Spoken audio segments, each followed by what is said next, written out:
Welcome.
Is everything working?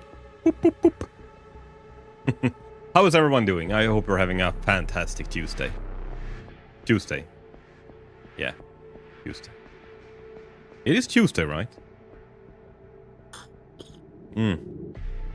So today we're gonna continue with our little playthrough in Resident Evil. Last time we were very... Oh, let me capture the game. Oh, it is captured. Holy shit. I have prepared. I don't even remember I did that. No, last time we stopped, I was very stuck with Leon. I didn't really know where to go. And I started the game, believe it or not, off stream, and I found my way. I really had to, like, double check everything, and I realized that we were here. We were running around like a headless chicken. all over this place. Like, all over the place. Back and forth, for 1 hour. And I had missed that there was actually one area that was over here. The zip line here. There was a generator here that required gas. And when I saw it, I was like, man, of course. I ran past it several times, but I forgot that I needed, like, I understood I needed a gas somewhere. But I thought I had used all the generators. But apparently not this one. So I found my way. I went through this tower thingy and I ended up here, and then I stopped playing because I don't want to play too much off stream. But so that's where we are. And yeah. I hope everyone had a fantastic weekend. We had really fun in the weekend. We were playing, me and Lorenzo was playing Dark Souls 1 co-op, which was actually really, really fun. I had a really good time. So the plan is that we're gonna continue Dark Souls co-op next stream. We finished about half of the game, I think, according to Lorenzo. I honestly have no idea. I played through Dark Souls 1 once, but I basically do not remember anything. And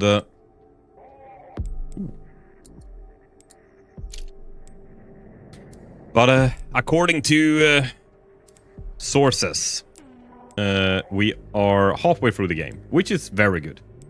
I did not think we were gonna get that far. And I'm having a lot of fun. I'm getting some good YouTube shorts as well. So we'll see. We'll see where we end up. Ooh. Increases firepower only when the scope is not equipped.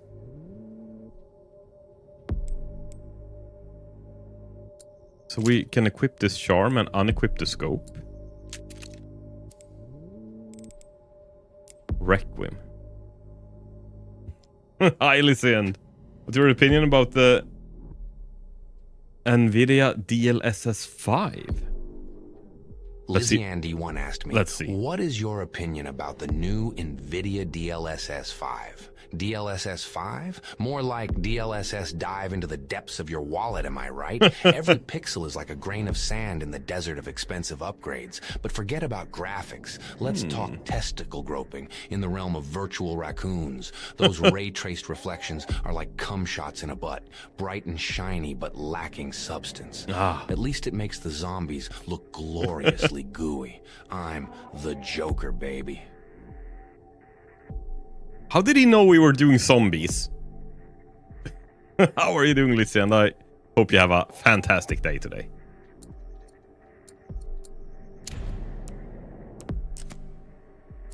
How did he know we were playing a zombie game?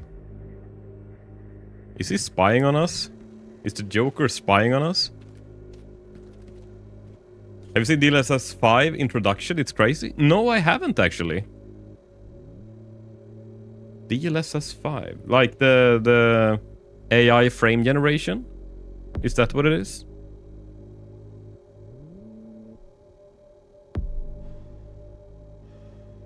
Let's see. DLSS 5. Okay, let me... Okay, this is good. What is this? What have I missed?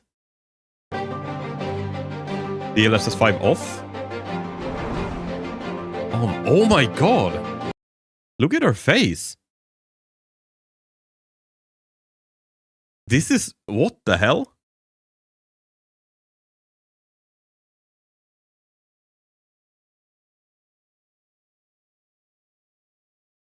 She looks like a completely different person. What the hell? Holy shit. I had no idea. Wait, this is what we're playing right now. Do I have DLSS 5? Because this looks like a character in a video game. This looks like an kind of an AI video as at the moment, which it basically is, I guess. You can use it with NVIDIA app. Huh. Actually, let me check. I'm just checking like the surroundings as well. Like, of course, her face is the obvious thing, but does it change anything in the background as well? I'm thinking of like the drapes up here where it says cigarettes and lotto. Oh my, this is very impressive. Holy shit. Leon DLSS 5 off. Man. Let's see if we can. Not as big of a difference on Leon, I think. Still much better. Like, it looks like he has a ring light now. Hogwarts Legacy. Oh my god, okay.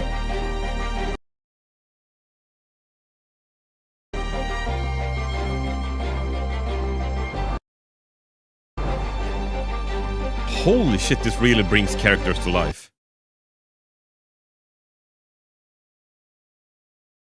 I mean, look at his face here. I'm gonna see if I can make a...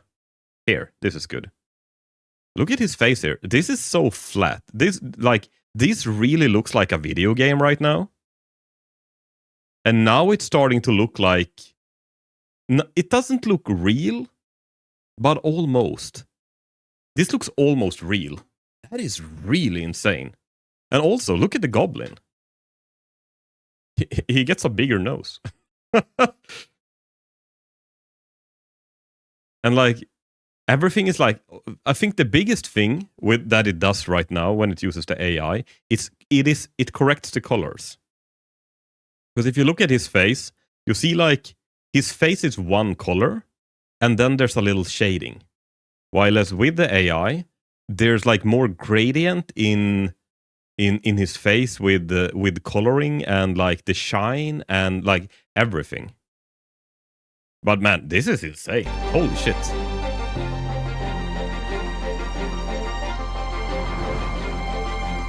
Oh my god. Starfield? Holy crap. This guy on the left. This looks like classic generic video game, dude. DLSS 5. If you were to tell me this was from a movie, I would believe you.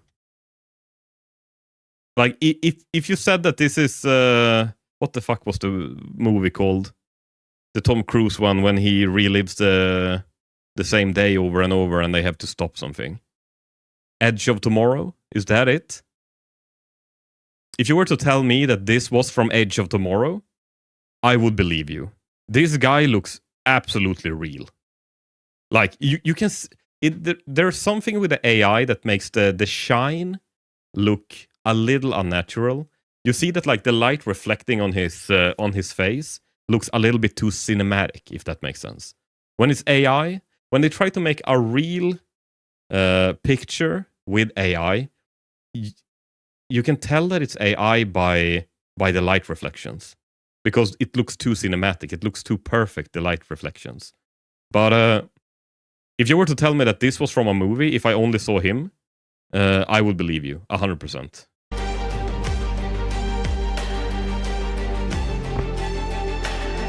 FIFA. Still very impressive. I think FIFA, or like the football games, is probably one of the games that have seen the least upgrades over the years, maybe. I don't know if I would be able to tell the difference, but like, which game is FIFA 2016 and 2026? In my eyes, I think they look the same. Then again, I haven't seen them either, so... This is fucking insane. Can I turn on DLSS 5? Right now? Graphics? Image? Graphics quality. Advanced settings.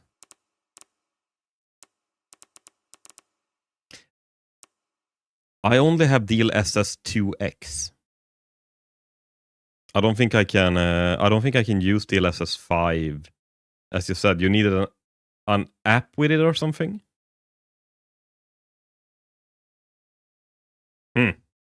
I guess we're actually, unless we finish the game today, I'm gonna see if I can turn that on, if I can make it work for the next stream. That would be awesome.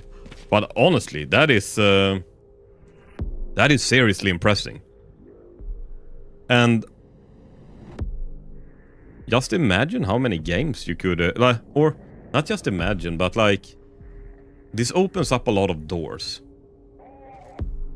I think AI is very, like, AI has a place in gaming for stuff like this. I think this is a great thing, that you can make flat-looking characters come to life. Of course, there's an artist that made the character to begin with, but if you know that you can use AI to enhance the looks, maybe you don't have to spend, I don't know, $10 million and specifically time. Like $10 million, that's probably not even enough. And like a year of time to refine the textures and the models. Like, you can make a rough model and then use AI to enhance it. But of course, we're probably not really there yet. But I know a lot of people, they really hate AI from the bottom of their hearts. I think it has a place.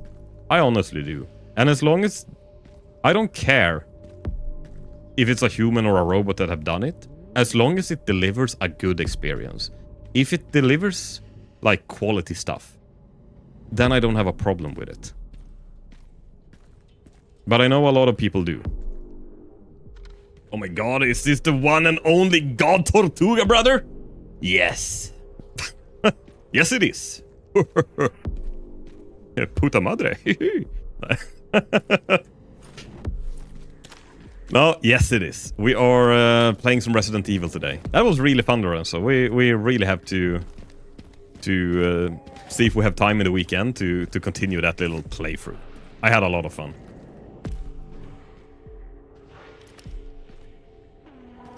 Don't say puta madre to your enemies, they don't like it. No, they are... they do not like that at all. I agree, that stream was fun. It really was. I need a Lorenzo by my side. A comrade, a Tortuga brother. In order to fully spread my wings. That sounds weird. No, that was a very fun stream. I really enjoyed it. I believe we might have some more problems with upcoming... like the upcoming area, since it will be harder. But so maybe there will be another 2 streams at least, or if we finish the game next stream, I don't know. Yeah, the rest of the game's gonna be 10 times harder. Man, are you underestimating the Tortuga brothers? Is that what I'm hearing? Are you a doubter?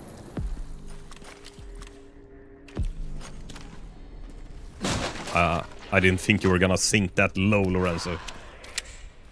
I think at least 2 streams, yeah. Maybe we can even do the DLC. Yeah, sure. I don't mind. Oh.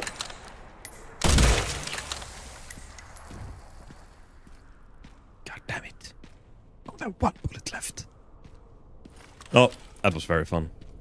I kind of see the charm of Dark Souls 1 now. I probably was too occupied when I played Dark Souls 1 the first time to maybe see the charm of it. But I also think that Dark Souls is probably one of those games that when you know what to do, it's more fun than when you don't know what to do.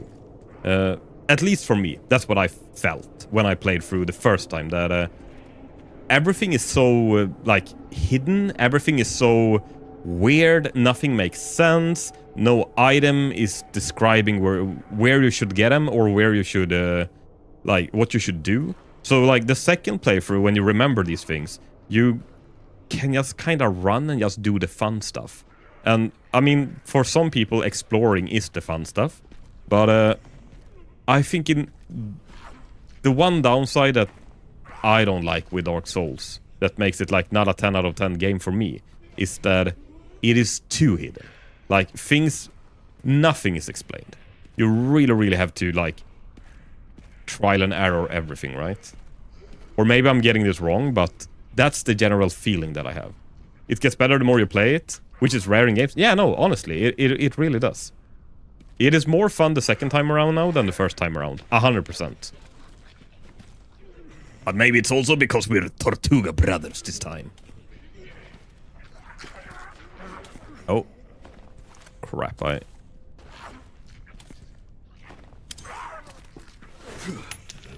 we do this? Yeah! Holy fuck, okay. That worked. To be fair, co-op aspect makes it a lot more fun. Yeah, the co-op is actually making it way more fun as well. But I think that Dark Souls is actually a game like that. I promise if I were to play Dark Souls 2 again now, I would really enjoy that again. Like more than I did the first time. I played through Lies of P. The first time I actually really, really liked Lies of P. It made a little more sense than Dark Souls did. But I have played New Game Plus Lies of P like probably 3 or 4 playthroughs. And it gets more and more fun every time you play it. It is so good. It looks like such a lonely world anyways. Yeah. So just having a true Tortuga brother by my side was a godsend? Yeah. No, that was great. It was a lot of fun. Oh! Oh. Oh, mother!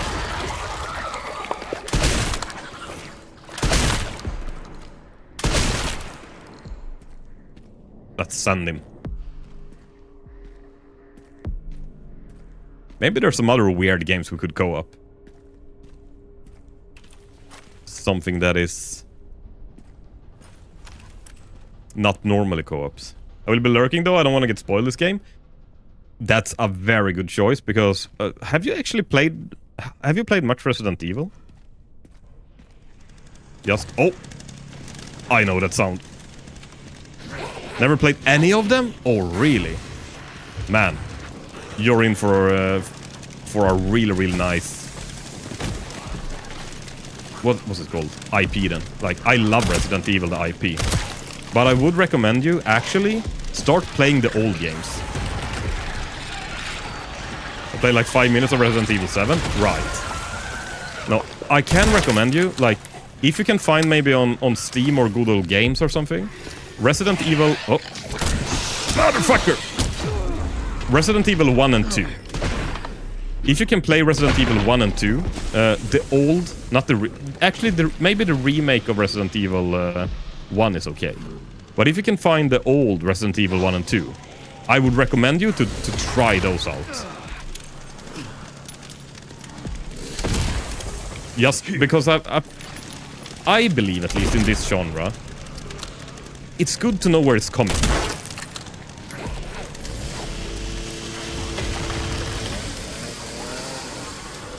Like, the history plays in a lot in this game. Holy shit, this guy does not want to die. They have the tank controls, right? I heard tank controls? What do you mean by tank controls?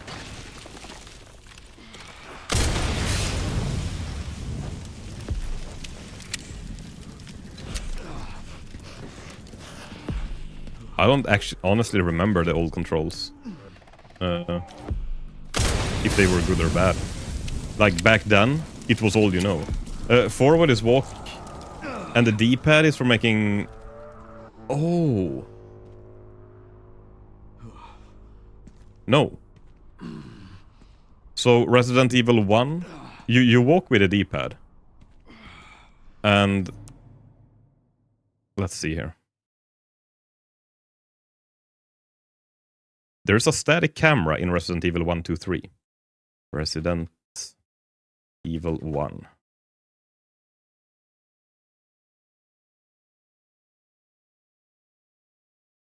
So when you see the game like this, or like, let's say this is the picture. When you see it like this, when you press left on the D-pad, you go left. Like, but the camera is static like this. It is stuck up here. There. It is stuck up here and it never moves. So there's no like camera following you or anything. Everything is like you're looking at a surveillance camera, kinda.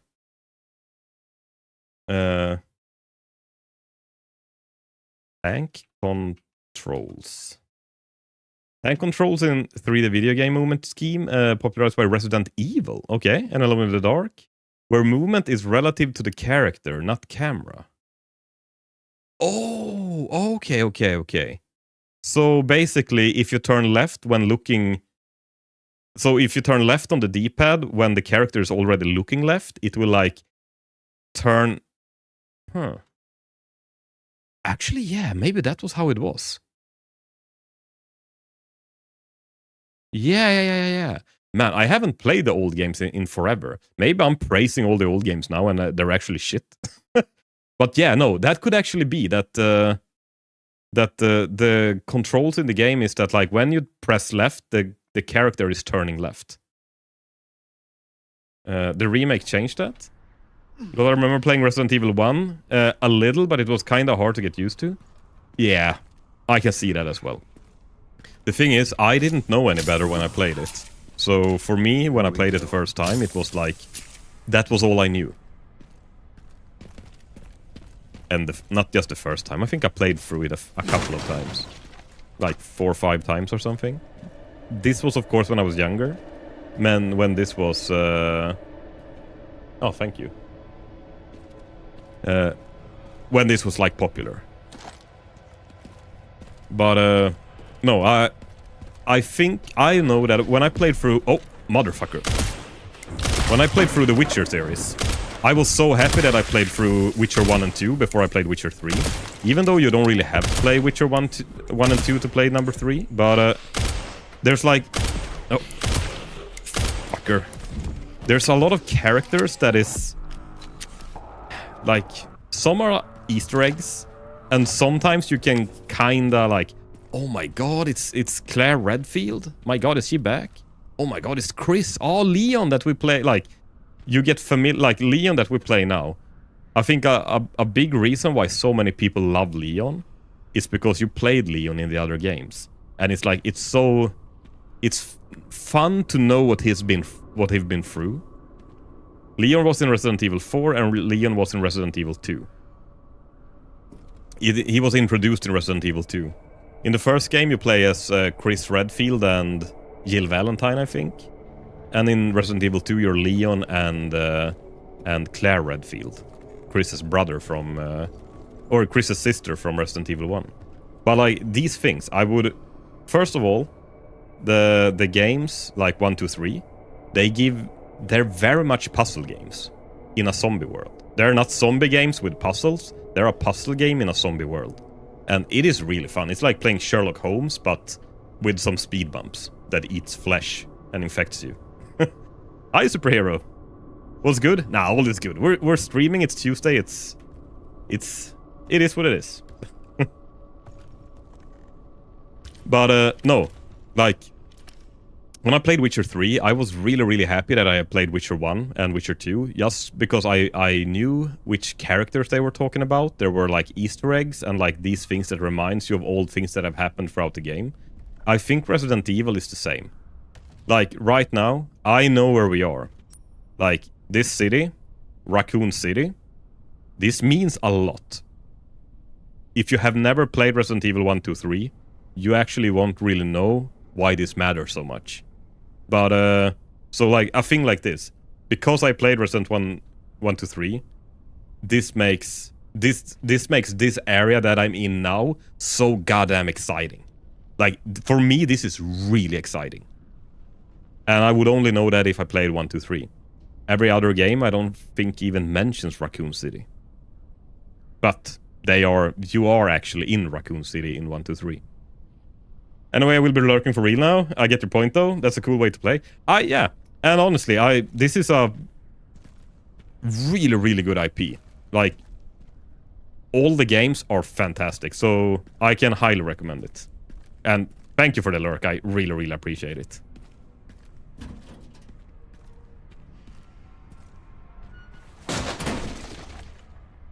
Now we can turn it into a video. Why should play it? Yeah. Honestly, that's basically what I'm doing. I'm trying to farm clips from my stream. And it's so funny. I've noticed one thing that I need to do on stream.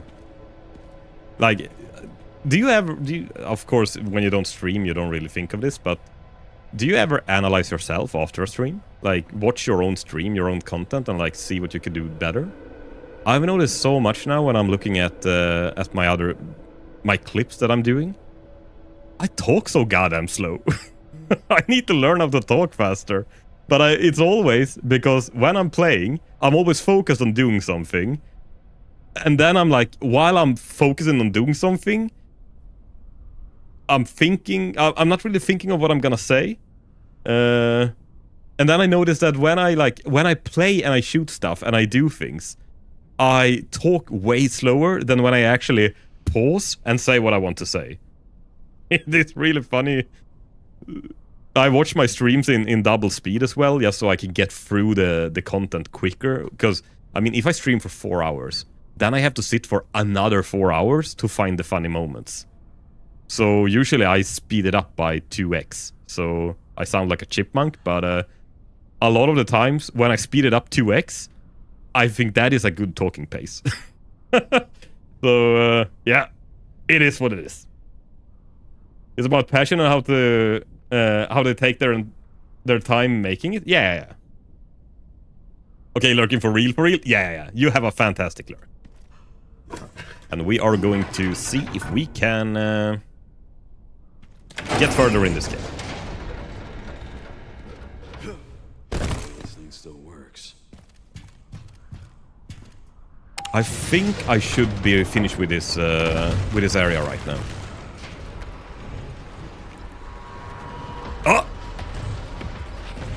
Oh no! Okay, let's get the shotgun. Let's load up the shotgun. I know what's gonna happen. Now what? Yeah. Here they are. You'll have to take the next one. Oh, Airbus! Thank you so much for the sub. How are you doing? I hope you're having a fantastic day today.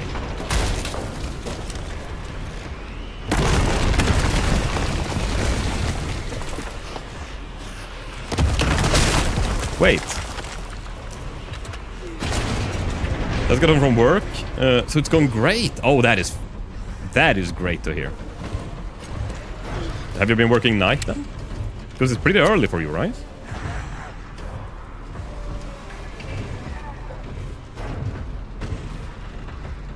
Oh my god, it's not easy being a sexy Leon. Look at all these people that wants me. Noon started early? Right, okay.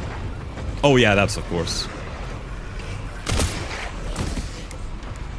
5-hour flight to Dallas. Can you sleep when you're flying? Like in the cockpit? Just take a nap? Doesn't the plane kind of fly itself?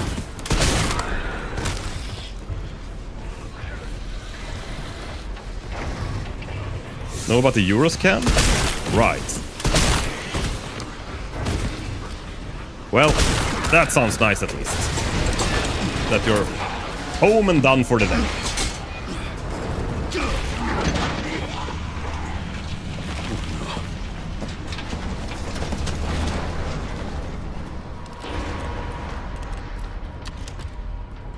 And we are hopefully not gonna be stuck this time.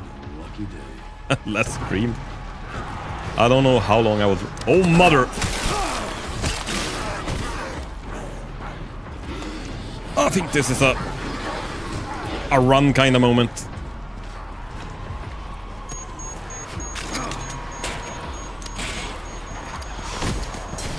Make sure there's no snakes on the plane.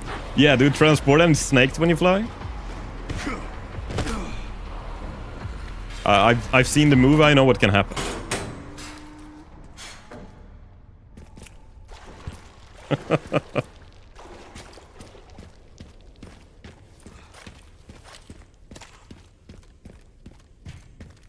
All these motherfucking snakes on this motherfucking plane. Luckily, I found a bike.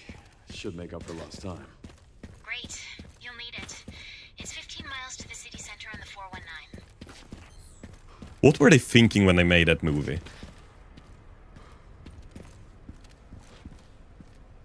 It's so funny when they just take animals and... Like, a snake never behaves like that. That they don't like the motherfucking snakes. Yeah, no, I mean... Why do they always have to over-exaggerate how the animals work? I understand it's because it's a fucking movie, but... It makes it so unbelievable, because no fucking snakes act that way. I don't think so, at least. But I guess it was good entertainment. Yeah, because it is because it's a movie, I get that, but... Oh, actually, wasn't there some bullshit that they said as well that... in that movie that there were like some... pheromones or something that made the snakes fucking crazy? Like some weird excuse?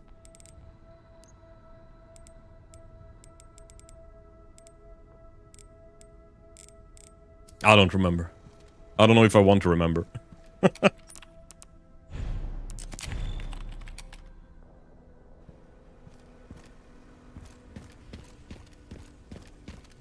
Okay, let's see if we can blow up a little door here now. It was the perfume. Yeah, it was something that made the snakes crazy. I even have a snake. I could kinda show him, but it's so hard to move the camera. It's a little corn snake. I got a snake when I was 16 years old. And I've had him since then. Now I'm 39. I'm turning 40 this year. So you guys do the math. I've had him for quite some time.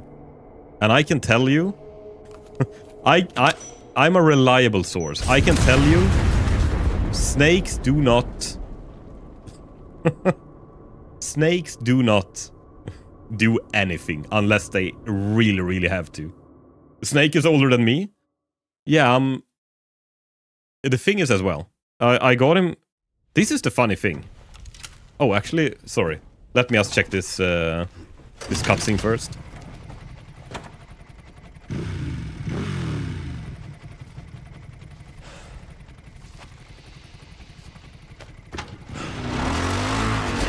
Oh my god, did he do a wheelie? Is he crazy? Oh, do we have to play now? Oh, holy shit, I'm actually driving. Don't worry, guys, I'm a professional. Alright, should make it there in no time. Whee! How are the roads? My god. Leon? Just a few potholes. This is like a normal Swedish road. Oh my god, are we gonna have a motorcycle race with Dr. Gideon?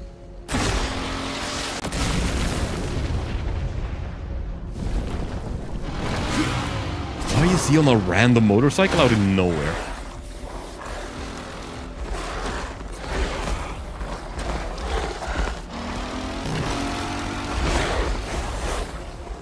The stage just keeps getting better and better. Oh my god.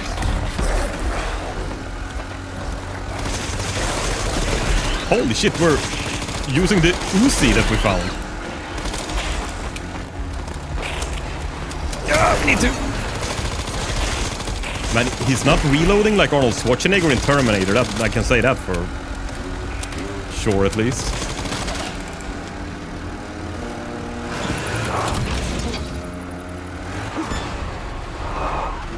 Pups could use more training.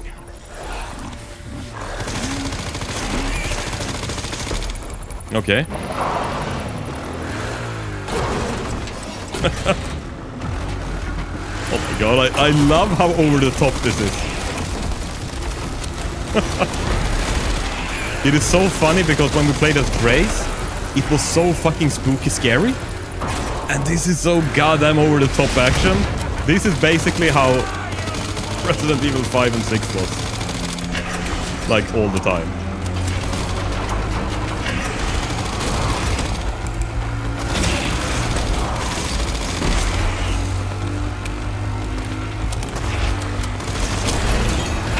Oh, recovery item.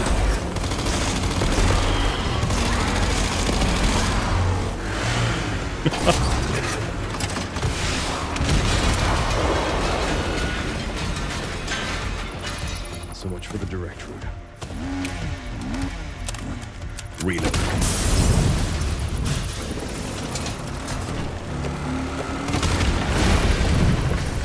Okay, we're gonna shoot barrels now. Is that it?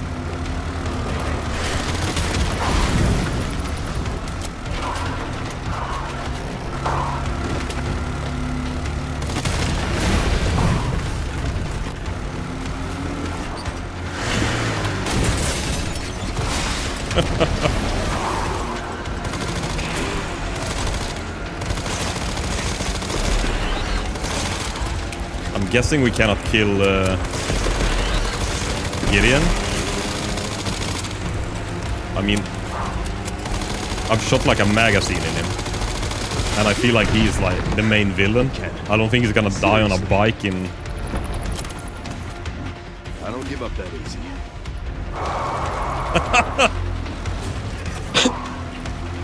As someone that has been selling motorcycles for 8 years and been riding them for very long, it's very, very funny. Yeah! Oh my god, okay.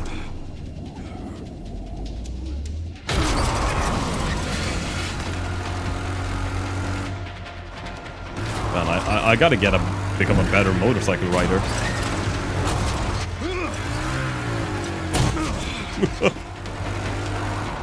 Whoa.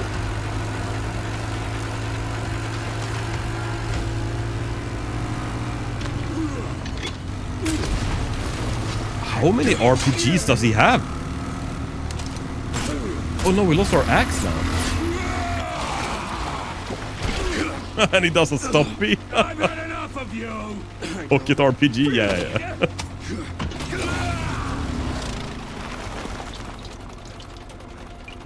Is it leaking fuel?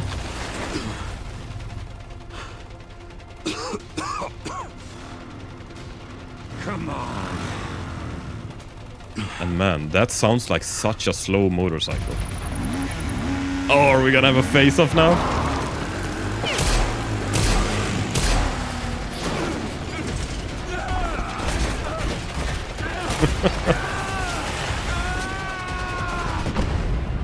Yeah, no, he's not dead.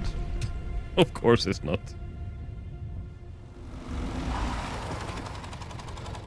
Okay, this was some really nice over-the-top action.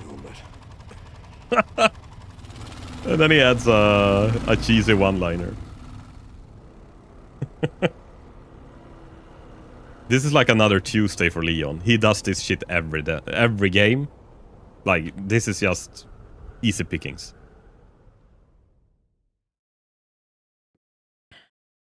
Okay, that was a fun segment. No, really, my snake. Back to my snake.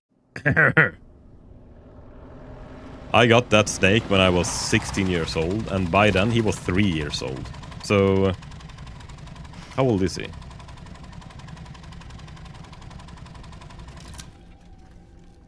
You should be close to the coordinates. It was 24 years Looks like ago. it. I got him. Yeah, and he's 3 years... I'll take a look around then. No, wait. 27 years, yeah. And he is 3 years old when I got him. Or rather, we don't really know how old he was, because my friend bought that snake. And when we bought him, he wasn't a juvenile, like the small mini snake, like just hatched. He was actually like... Okay, you can't see now because... frame. But like, he was probably close to a meter, maybe 3 feet, something like that. So he was probably like a year or two when my friend got it to begin with. He had him for 3 years. He got really bored of him, as snakes are. I got him because I was 16 and I thought it was really cool to have a snake. So this goddamn snake is like 30 years old. I'm pretty certain that he's close to being 30 years old. And it's so funny when you look up a corn snake. It says that they usually become like 10 to 20 years in captivity, but can live longer. And I think the Guinness World Record for the oldest snake, corn snake, is like 32 years old or something. And my fucking snake is 30 years old now.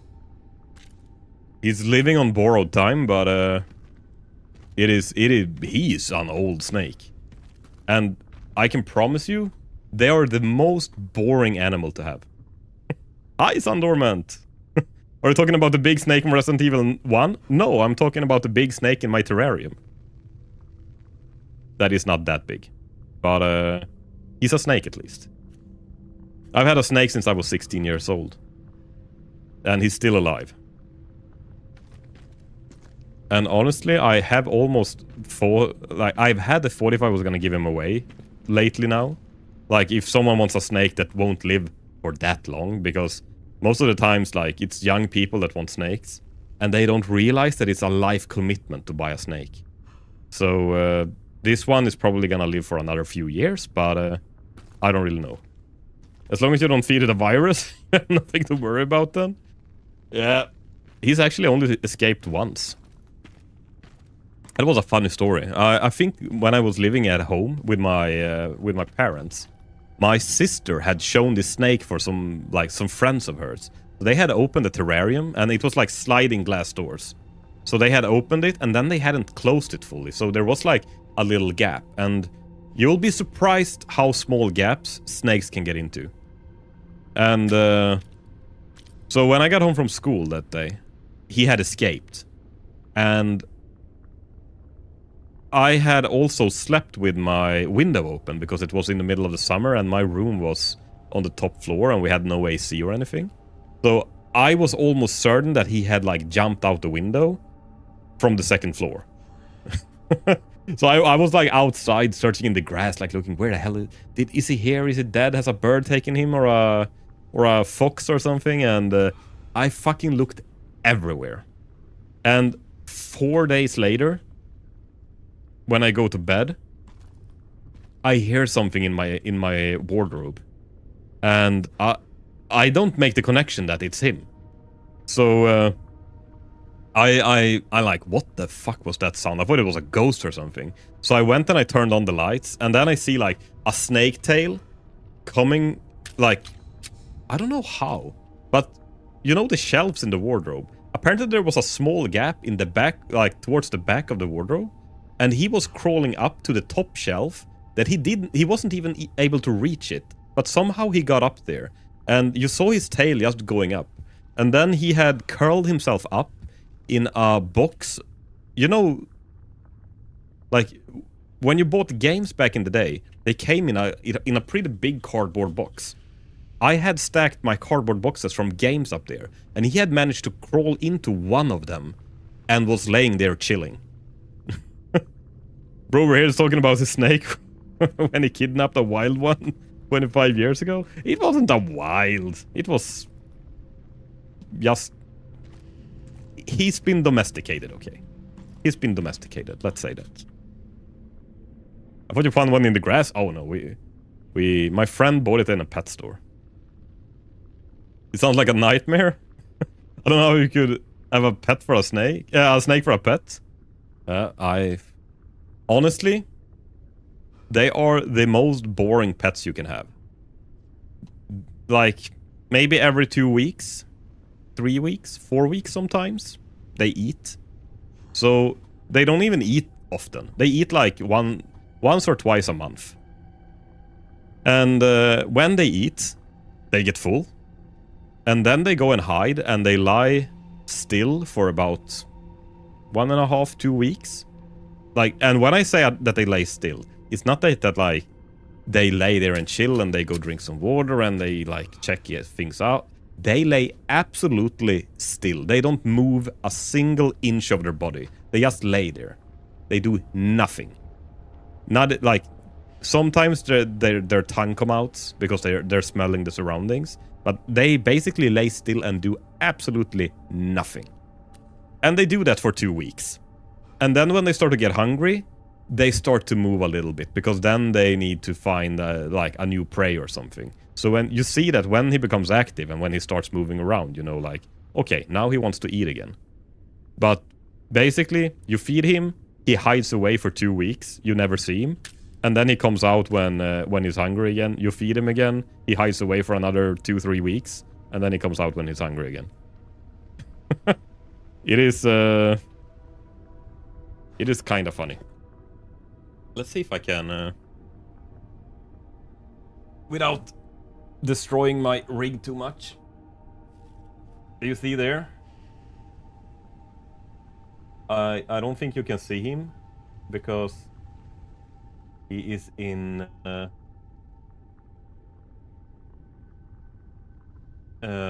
lower left corner. There's like a little cave, and he's hiding in that little cave right now. And I made this background as well. So there's some hidden stuff. I made a Triforce in the background. I sell the Triforce of Power.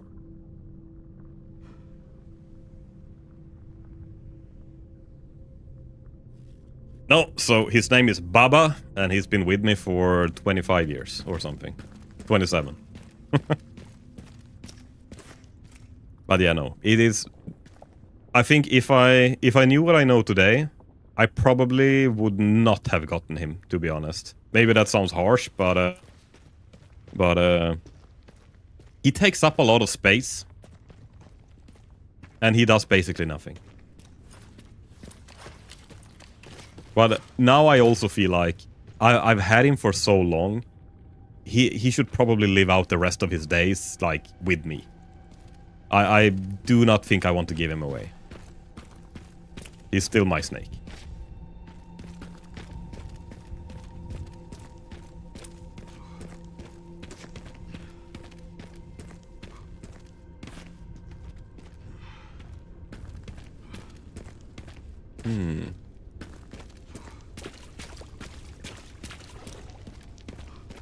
Oh my lord, I know where this is. This is the RPD. I was low-key judging you for wanting to give away Snake, bro, when you've been chilling you for almost 30 years. Yeah, no. Like, I had this thought maybe 5 years ago or something. When I still thought that he was gonna... like, not die, but not live for that many more years. But I have no idea how long this guy will live. But, yeah, no. He's, We've been through a lot. We've been through a lot.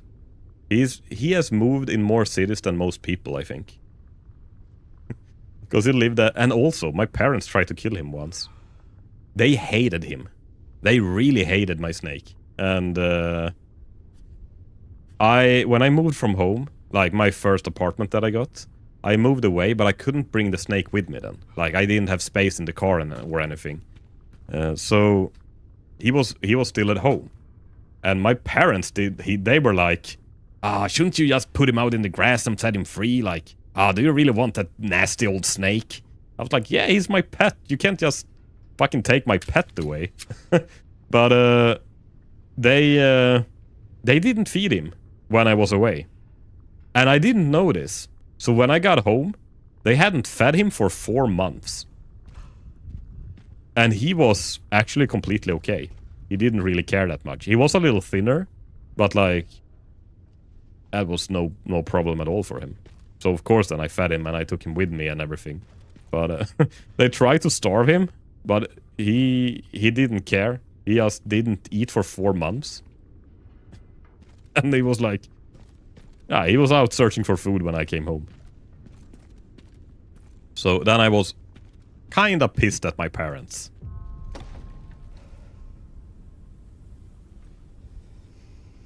But also, I don't think that is... It is not too uncommon that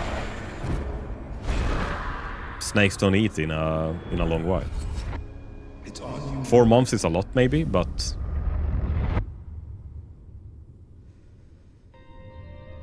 Oh, man.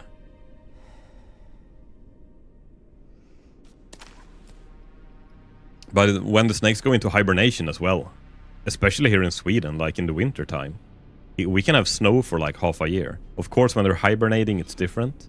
But they can hibernate for half a year, not eating anything. And I know the really big snakes, like if you look at the anacondas and the big boas and everything, I think they basically eat like once or twice per year. Because they eat like a buffalo and then they're set for like a year. They don't need to eat anymore, even though they're not hibernating.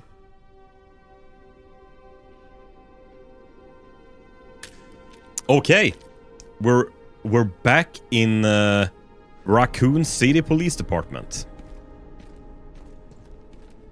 This is so nostalgic, and this looks so good. It is so funny that they took us back here.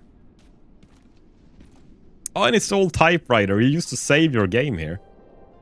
There's no way this thing still works. Ah, that's too bad. Well, Icona don't want unless you got buns. My anacondas don't. My anacondas don't.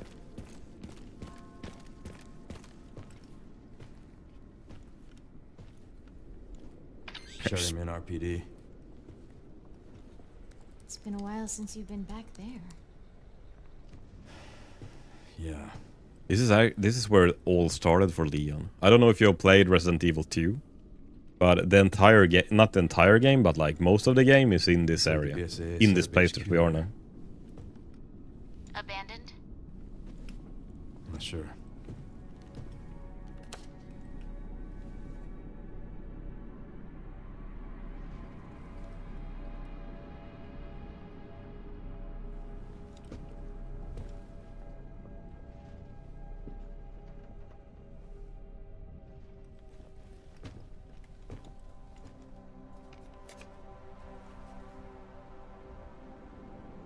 You can't save anyone?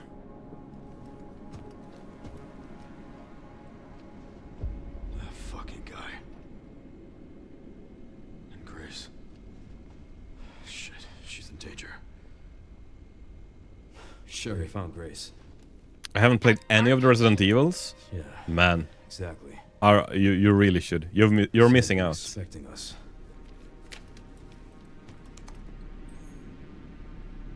I go back between Counter-Strike surfing and Dota. Headed there now. Yeah.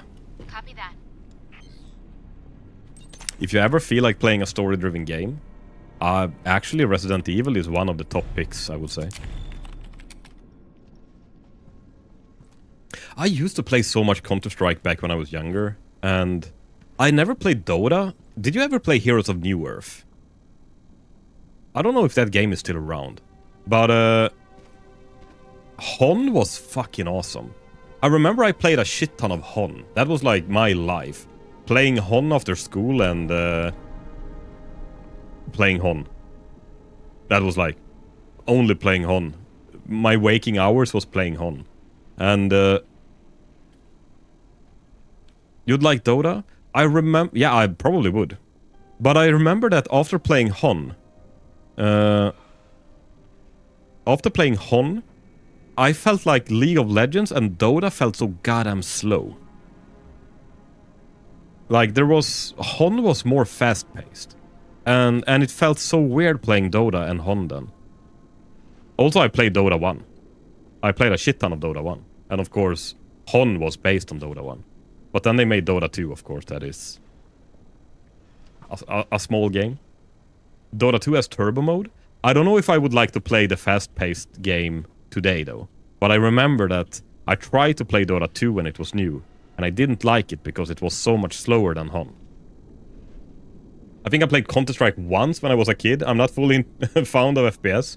The thing is, when I grew up, Counter-Strike was such a big thing. Like, that was the only game that you played online. It was like... You played Counter-Strike, StarCraft, and Age of Empires 2.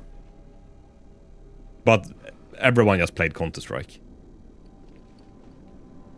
I haven't shot in Counter-Strike in years, and I've been playing it for the last 2 weeks.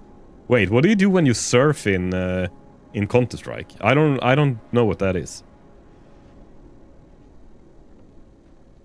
They have Momentum mod, which is a dedicated surf game. Oh. Ah, wait. I'm a Counter-Strike noob. I don't wanna reveal too much, but okay, I'm a Counter-Strike noob. It is what it is.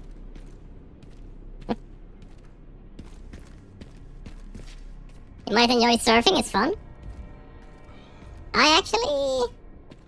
Maybe I should try it. When I have a chance to look at Momentum mod, it's free. I can have a look at it. It's legit surfing ramps. I remember I played was there someone here? That wasn't me.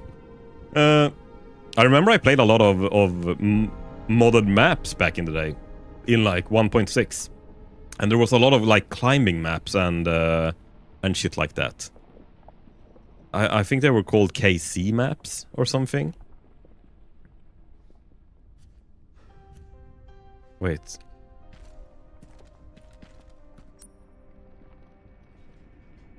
Counter-Strike surfing surf map? Is it this shit?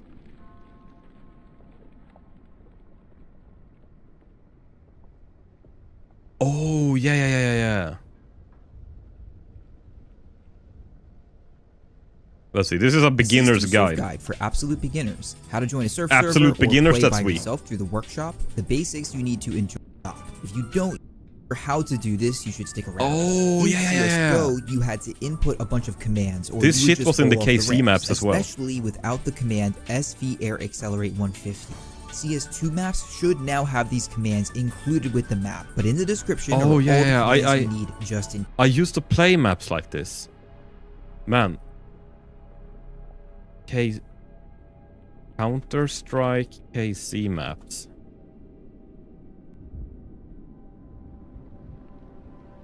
Like, this is how they used to look, the old maps that we played.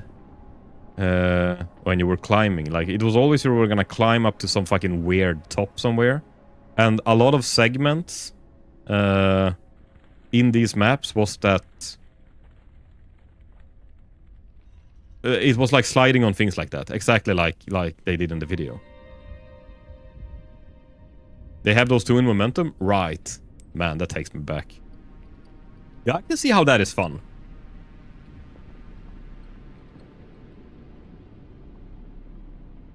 Did you ever play... What the fuck was the name of the game? Did you guys ever play Trackmania? Man, I'm like from the Stone Age when it comes to gaming. Trackmania. No, not... Wait. This is not what I'm thinking of. Trackmania I also played, which was really, really fun. Wait. The game I'm thinking of is you are a motorcycle. Like, you're a motocross that you see from the side. And the graphics looks like it's from a Nintendo 8-bit almost. And... What the fuck was the game called? Line Rider? No. No. Way older. Old game, motorcycle, side-scroller. Elastomania. Oh my god, this game. Holy moly.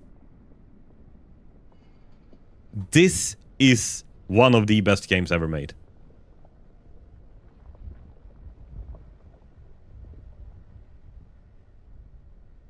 So, you're not allowed to hit your head in this game.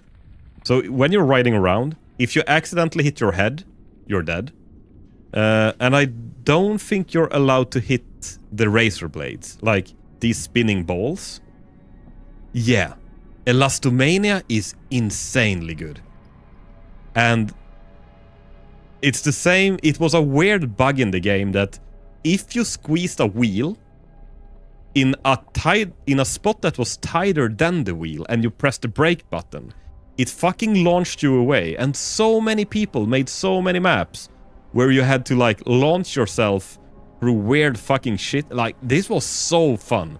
And there were so many people making maps for this.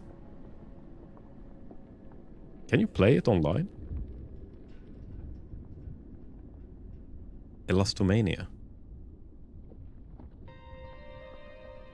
Oh wait, is it actually on Steam?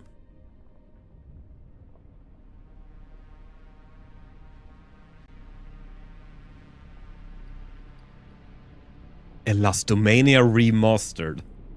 Holy crap. Yeah! A blast from the past.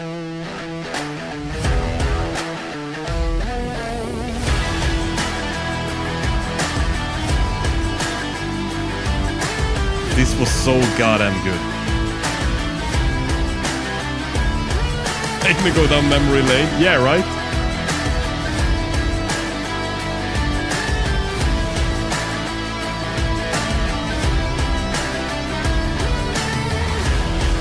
Apparently now on Steam for €8.19. Holy shit. You got it in a CD from a magazine? The same CD had demos from Age of Empires 2, Tomb Raider, and Zoo Tycoon. Oh man. Was it PC Gamer?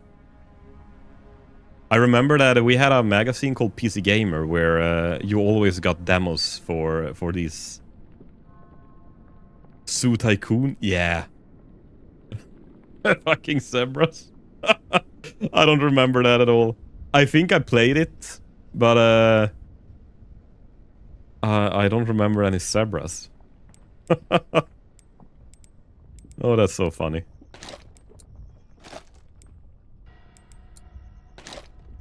Okay.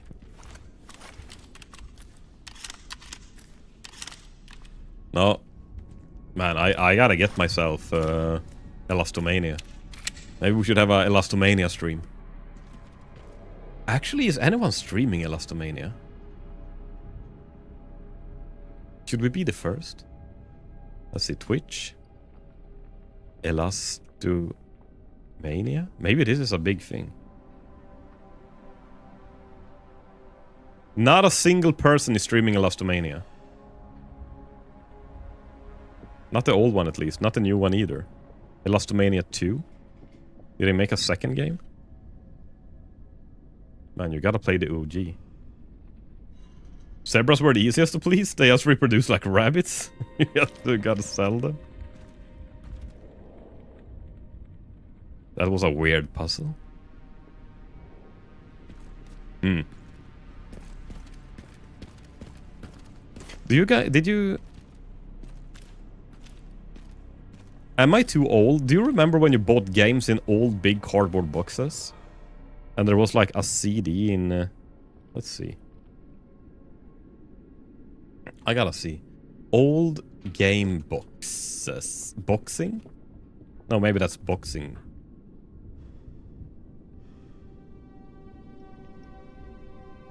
Oh yeah, like this. Man, do we have anyone that... So we can see like a reference? Like, they were really big boxes.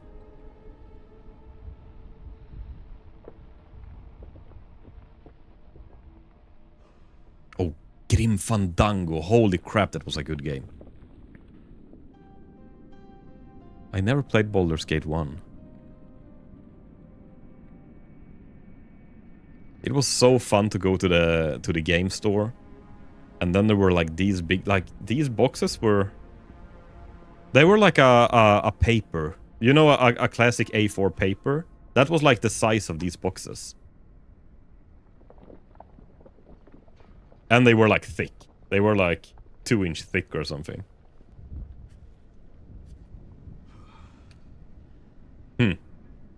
Man.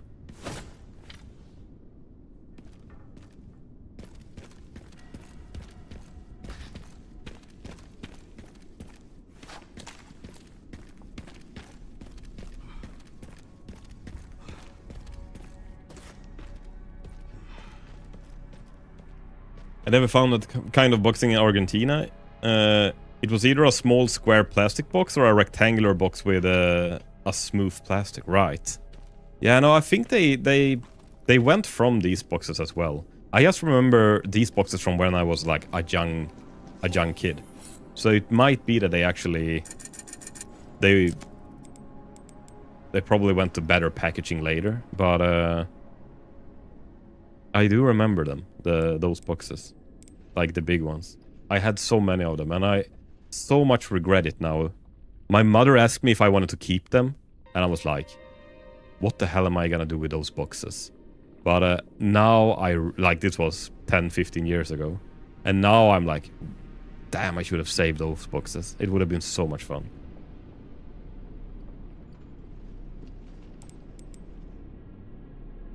Ooh, and a better rifle.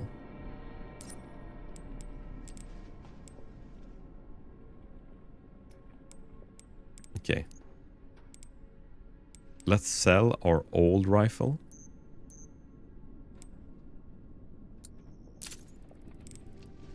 And buy a new one.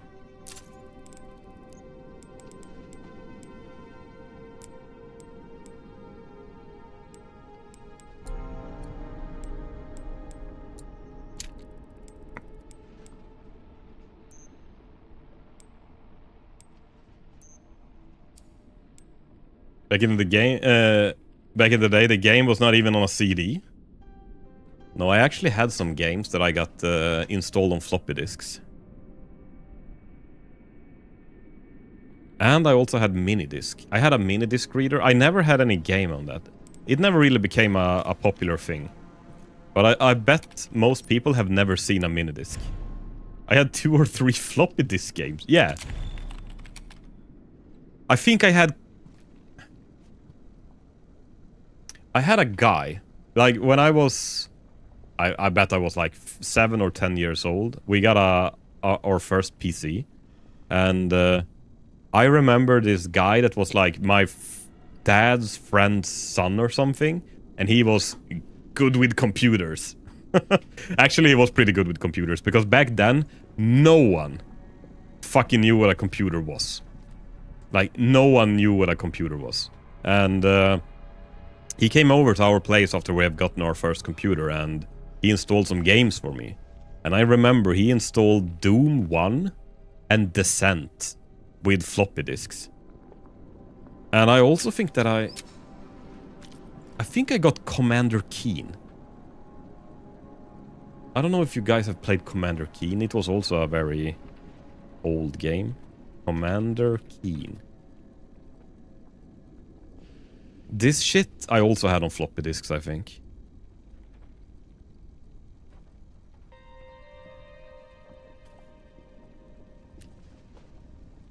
I don't remember if it was the first one or the second one. I remember floppy disks. I had one game which was about a caveman. Or at least it had caveman printed on top. Because I never managed to make it run. Was it Joe and Mac, maybe? This game was awesome. This was though on a Super Nintendo, I think. Or maybe Nintendo 8-bit. I played Joe and Mac.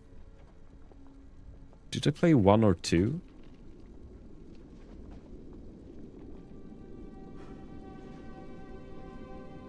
Caveman game.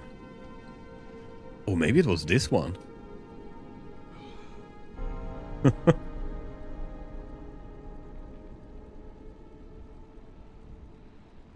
Old game. This looks like it could have been a floppy disk game, yeah. You guys gonna make me buy old games? Man. You know what? I actually have a Super Nintendo with Super Street Fighter 2. And I also have my old PlayStation 2 with like 10... I think I have 10 or 15 games. I miss being a kid. Oh, if I could go back, I would in a heartbeat. I would in a heartbeat go back to that time. That was the best time in my life. Being a kid, playing games on a Super Nintendo. I have a SNES also. Nice. I had a lot of good SNES games as well. Let's see. Floppy disk. Oh, did you ever... I never had these, the big, flat ones. I had friends that had these. These were huge, these floppy disks. But I mean, the 3.5-inch ones were the normal ones, like these. The save icon. I bet people don't even... people today don't even know that the save icon is a floppy disk. But I remember they released something called mini disc. That looked like this. And this was like an upgraded floppy disk, because we had that. But I remember you couldn't find a mini disc to buy anywhere. And they were way better than the floppy disk. But I think the CD became more popular. It was like, the CD came out before, but then they released mini disc because it was probably gonna be like what they were hoping, the next thing. You had mini discs as well. I was the only person I knew of that had a mini disc reader. Weren't they on the PSP also? Maybe. It was called Dino Basher, starring Big Nose the Caveman. Dino Basher.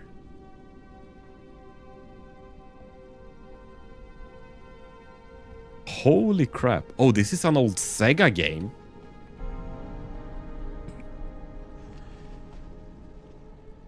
Man, this looks old, yeah. You're hitting sea animals. God damn it, caveman. Did he have a car? They made so many shitty games back in the day. So I don't know if this was good or bad. But I'm just thinking of... It felt like every time some new movie came out, they made a game about it. Like Nightmare on Elm Street on Nintendo 8-bit. Nightmare on Elm Street. NES. I think this was a like... There were so many... And I have PTSD from this. I know I've talked about it before, but there were always, when a movie released, they made a really shitty game of it on a Nintendo. And I just remember that all of these games that were made from movies were so goddamn bad. I can't believe I remember something from when I was 4 years old. My video game memories off charts. Well, you gotta prioritize, right? And kids' TVs. What was that? I had the Incredibles on Game Boy Advance and Kim Possible. Was that the purple one? At the Game Boy Advance? Yeah. I never had the Game Boy Advance. Wasn't this the first one with color screen as well? If I remember correctly. I had a Game Boy Pocket. But that did not have... I had a grey Game Boy Pocket. And my neighbor had this brick of a Game Boy, like the first one. So she used to... I think she had Pokemon Red and I had Pokemon Blue. So... Was it the first one with color was the Game Boy Color?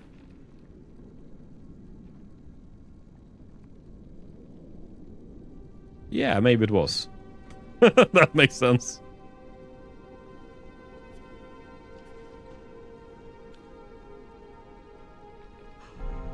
Yes, Dynamite. Hi.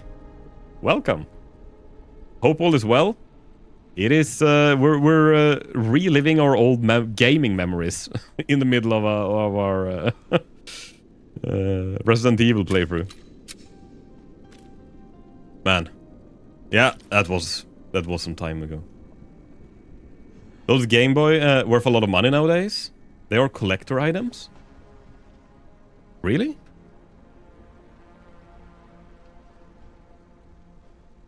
Where the hell do I have my Game Boy? I don't remember if I brought it with me.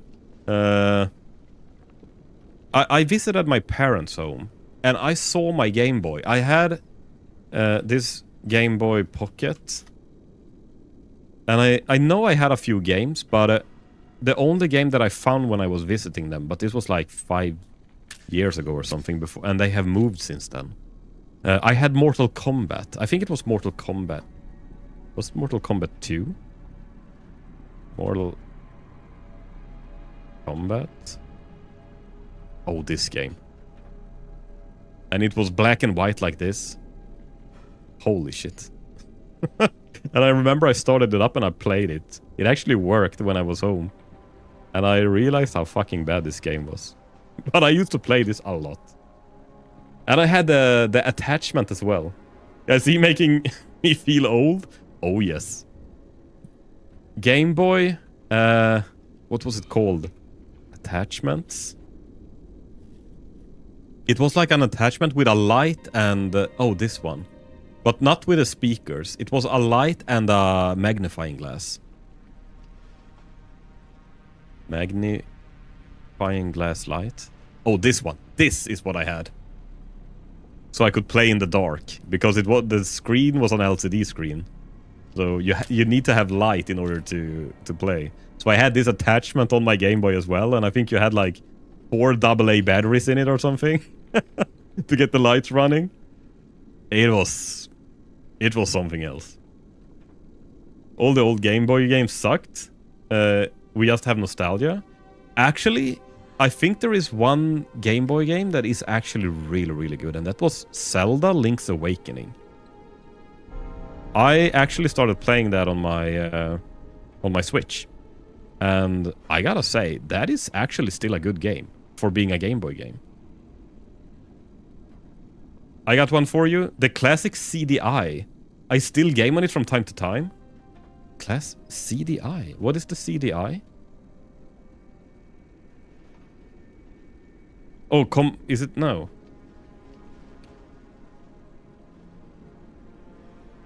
It's not Commodore, right?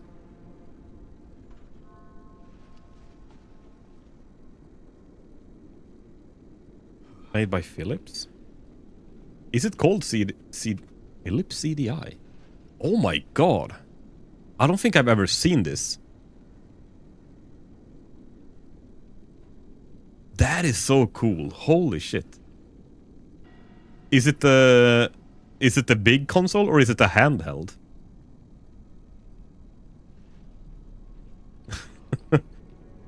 Is that? It's the big console? Man. I so wish that I saved all of these things. Wait, how? Oh, so the games were CDs on this one then?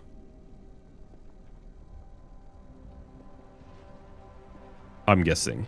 Or was it cartridges? No, it's CDs. I actually never knew that Philips made a console.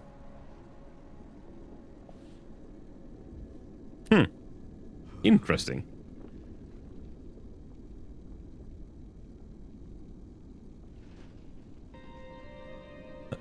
I remember my friend had a Sega. Was it a Sega Genesis?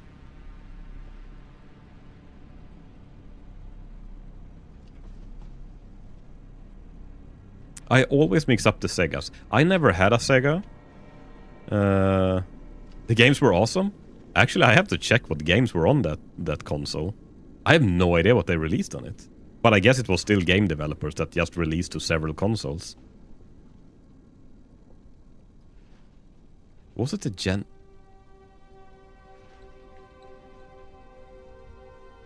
16-bit? Isn't the Sega Genesis like...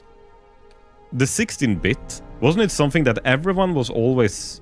Like, Sega was bragging that they had the first 16-bit console, but all the games were still 8-bit.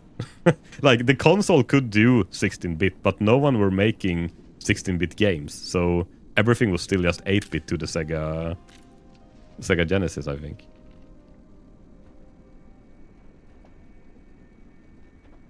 Man, we played was it called Phantasy Star?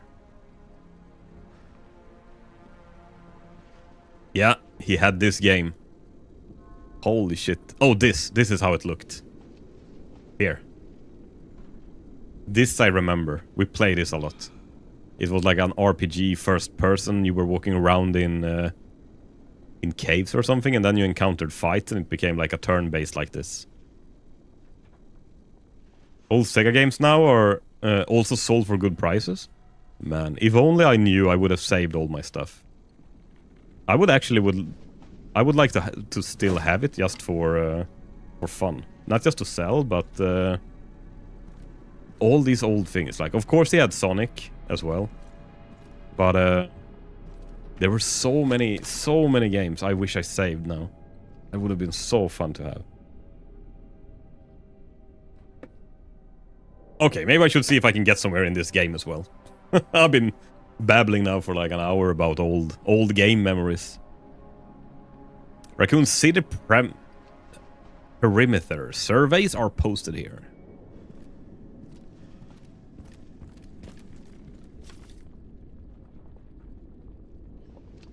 RPD perimeter report. From our survey from the grounds, we've pinpointed some locations that still have viable resources. Second floor office. The armory has leftover supplies. Gun shop out back. Working shotgun and ammo. Parking garage. Advanced team supplies. Weapon upgrade parts. Sorry for derailing you. No, honestly, I'd rather be derailed than not. I'm not trying to break any records here. I just want to have a good time on stream, and looking up old game memories is actually a good time on stream. So I better be derailing than being railed.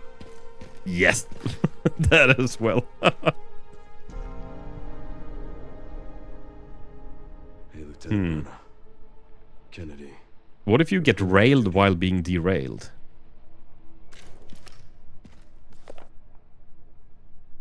Champions of Justice, are you ready? Duty calls. Provision Specialist Neil, do you have the pizza and beer at the ready? Make sure you got some soda on hand too, in case the rookie is liver conscious. Oh, wait. Is this from when we were... Because I think we were gonna join the RPD in the second game. So I wonder if these notes are actually from when we were going here in the second game, like that the other polices were writing. Think around artists and show us what you got. Make sure you use the banner with the stars on it. Don't forget to pick up the goods from Robert's shop on the day. Get what Barry suggested. That man knows his stuff. Make sure the chief doesn't catch wind of the welcome party for the new recruit. We wouldn't want to put young Kennedy in his bad books right away. Yeah, we are Leon S. Kennedy. So they were actually gonna throw me a party. But, that didn't happen. Everyone died.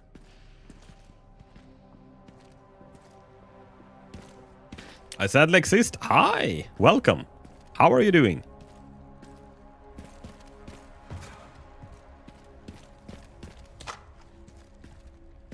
I hope you all are having a fantastic Tuesday today. I'm good. That is good to hear. Okay, we're turning the station into a temporary shelter due to the sudden massive outbreak. All personnel have been instructed to make the safety of the citizens their top priority, as we try to accommodate as many of them as possible. September 25th. One of the refugees attacked us in the middle of the night, resulting in the death of one officer and injuring 3 others. The person in question was quickly restrained. We believe this was simply a case of someone snapping under intense stress. 26th. A mob attacked the station today, resulting in a number of casualties. A few survivors were left to make it safely to the emergency shutters, but surrounded as we are, it'll be hard for any of us to escape this place. We're not sure how to fix any of our comm equipment, so we remain cut off from the outside world. September 27th. There was another clash on the west side of the station around 1 p.m. 12 people died, and there's only a handful of survivors left. Everything is falling into disarray here. Well, that sucks. Was listening to some chopping for a homework where I need to compare some verses and poems with a song. Interesting. What are you studying? Where you compare verses and poems for songs?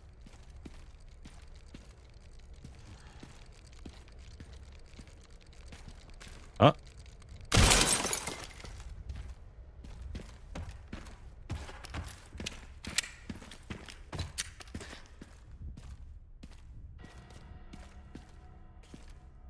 So that doesn't sound like the regular homework I got.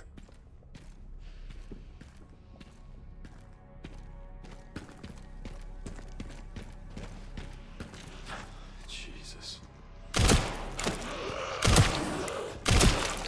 Oh my god, okay. They're still walking around there. Rest easy, officer.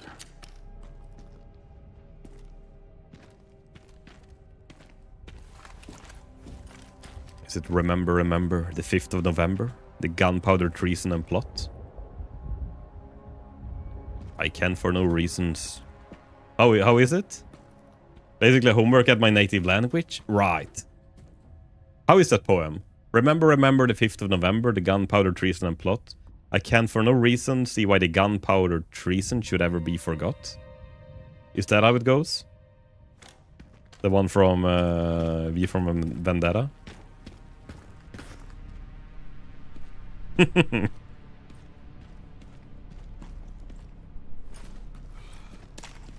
And they say movies is just fictional and nah, it teaches us culture, okay? Is it Edgar Allan Poe? No, it's not Edgar Allan Poe. He wrote The Raven, right?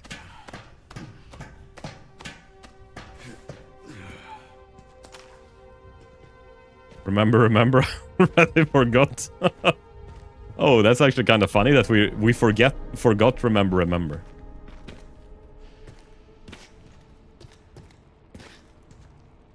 Can't wait to play this on DLSS 5. Oh yes. Hi Mooncutters. We checked the trailer for DLSS 5 earlier. I don't know if you guys saw it. I am actually really impressed by it. It's AI slop. It's AI, but I don't know if I want to call it slop. Gonna ruin game artwork, man? I'm not sure. Like, as long as it's still good. Like, I think it's gonna be great. But there's also... One, I don't think game art will die. But I think we will see less game art from big corporate. Because they're gonna tune into the DLSS 5. But I think indie game developers probably will not use it as much. I think they will still have their own... they will probably still have their own artwork and art style. And I think that if you're a small developer, unless you do something out of the ordinary, let's say, like with either music or graphics or whatever, it's probably gonna be hard to break through. I thought it was the lightnings that changed, not the looks. The looks, not the art. We can actually have a look at the trailer again, because it was... I was actually honestly very impressed.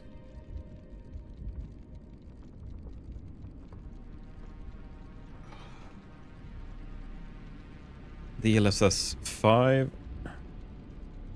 And also, if you haven't watched One Piece Season 2, that is fucking awesome. The live action. So, this is normal game, DLSS 5 off. And this is on.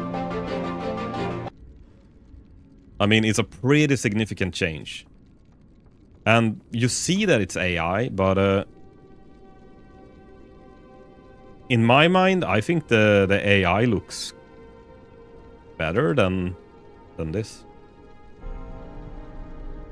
I found it a bit disingenuous. I don't mind the use of AI or the game looking AI-ish, but there's not super sampling being done. So it shouldn't be called DLSS. Oh, is that what SS stands for? Super sampling? And they say it changes the lighting, but it also changes the textures. It changes the textures a lot. But like, I can see how this... Like, in one way I think it's maybe not the best, because you can clearly see that this changes how this character looks. Yes, it looks better, but it's changing completely the artist's intentions of the art.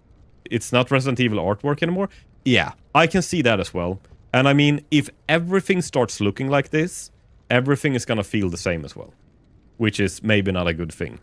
But, I mean, of course, it looks better. You have more gradients, you have more shading, you have more lighting, you have more, like, human-like features. But maybe that's not what you should go for all of the time. But,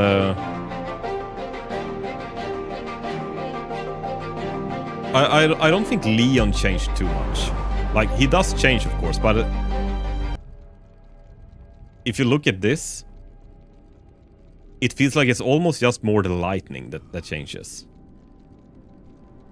It looks like this New York City street AI slop with like a TikTok reel. Yeah. I wish I showed the DLSS 5 on older games. They are showing on... This is Hogwarts Legacy. I don't know if you can count that as older, but it has a few years. So, I mean, it's like... This was actually a good frame.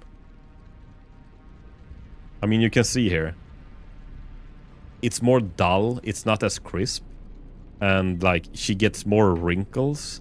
It's like, it enhances all the features. Yeah, the AI added more wrinkles. So, before and after.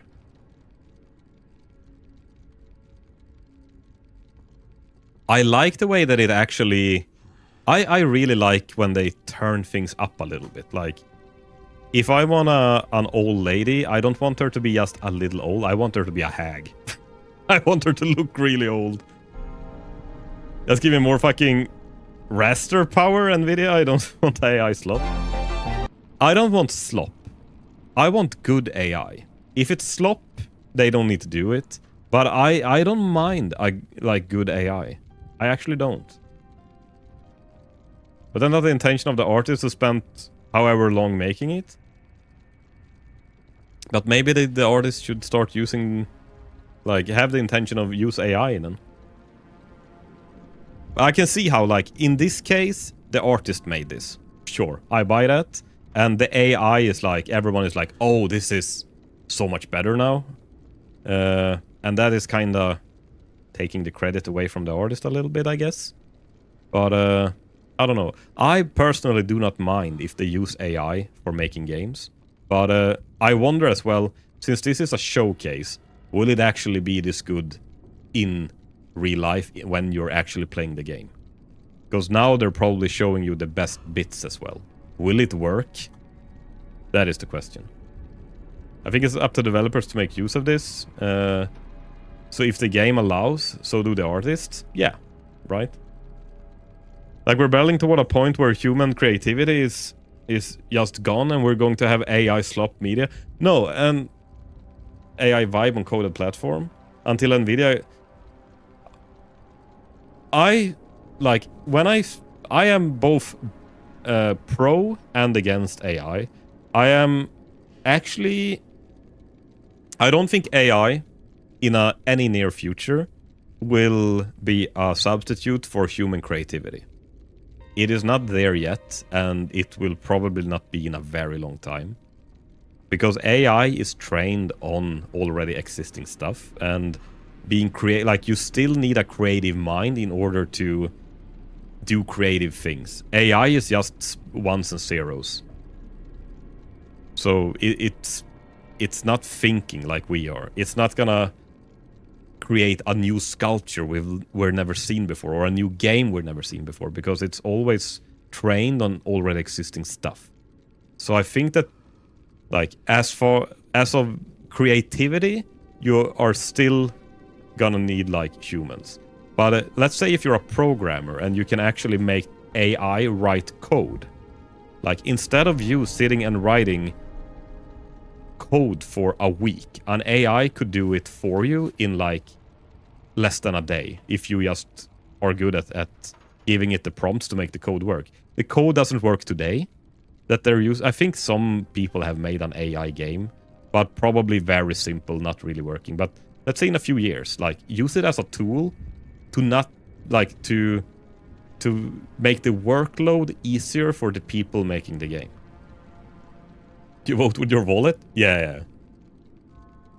Literally no one else competing anymore. Send for my 5090. They don't advance with a past technology. I don't know. I just think that, like, looking at this showcase, it looks incredible. I mean, it really looks incredible. But I guess time will tell. And also I think that some games... Let's say if we play Hollow Knight. I don't think AI will make Hollow Knight look better. It is probably... Like, this tool is probably just going to... Oh, thank you for the sub. I really appreciate it. I think that this AI tool is probably only going to work on the games that are trying to look realistic. Because on the games that is using a very specific art style, I don't think AI can understand and enhance that and make it better. Probably just gonna make it worse because it's gonna try... Let's say Borderlands. If you're playing Borderlands, the Borderlands graphics, if you try to apply AI to that, it is probably just gonna ruin that and make it worse. But for the games that are striving to look realistic, I actually think that this is a very good thing. I wonder how Witcher 1 and 2 will look with that. Yeah, I could see how... I wouldn't mind seeing it in The Witcher 4. Or like Witcher 1 remake. As long as they can sell it. Like, as long as it looks good. AI can mess up coding if not supervised. Tomb Raider Remastered got a ton of bugs that when they introduced the challenge mode in the latest patch. And that is because the new developers they hired used AI and to add the new stuff. Right. Yeah. And I think AI is definitely just in its infancy right now. It's going to become better. I mean, look at what's his name? Will Smith move. The Will Smith thing they did when he was eating spaghetti, that was like 3 years ago or something. When he had like 800 fingers and just... whatever. I can lower the sound a little bit. But, and look at where it is today. So like maybe in another 5 years, if they keep developing it as they have developed it now, maybe coding will be like spot on every time. And I mean, a lot of the times with coding, it's not like you have to make breakthroughs in coding. You need a good idea. Because I mean, to make a character move forward, let's look at Will Smith spaghetti. I mean, if you look at this, eating spaghetti is the official benchmark of AI. The old AI couldn't even get hands right. Versus the new one. 2024 faces improved. 2024. Uncle Phil, come try this. Still horrible. 2025. Still uncanny. Like 2026. Pretty good. This. And 2026. So have you heard of Kling 3.0? You probably... I heard it can probably you see that this is AI. But I think it will fool 9 out of 10 people. This has become so good now. But did you know that all this audio was also generated from 2023, where we had this, 2024 to this. Oops. Will Smith eating spaghetti. Like to what we have here. I guess I didn't, sir. It is... Study harder, kid. Eat your spaghetti. It is a pretty big advancement.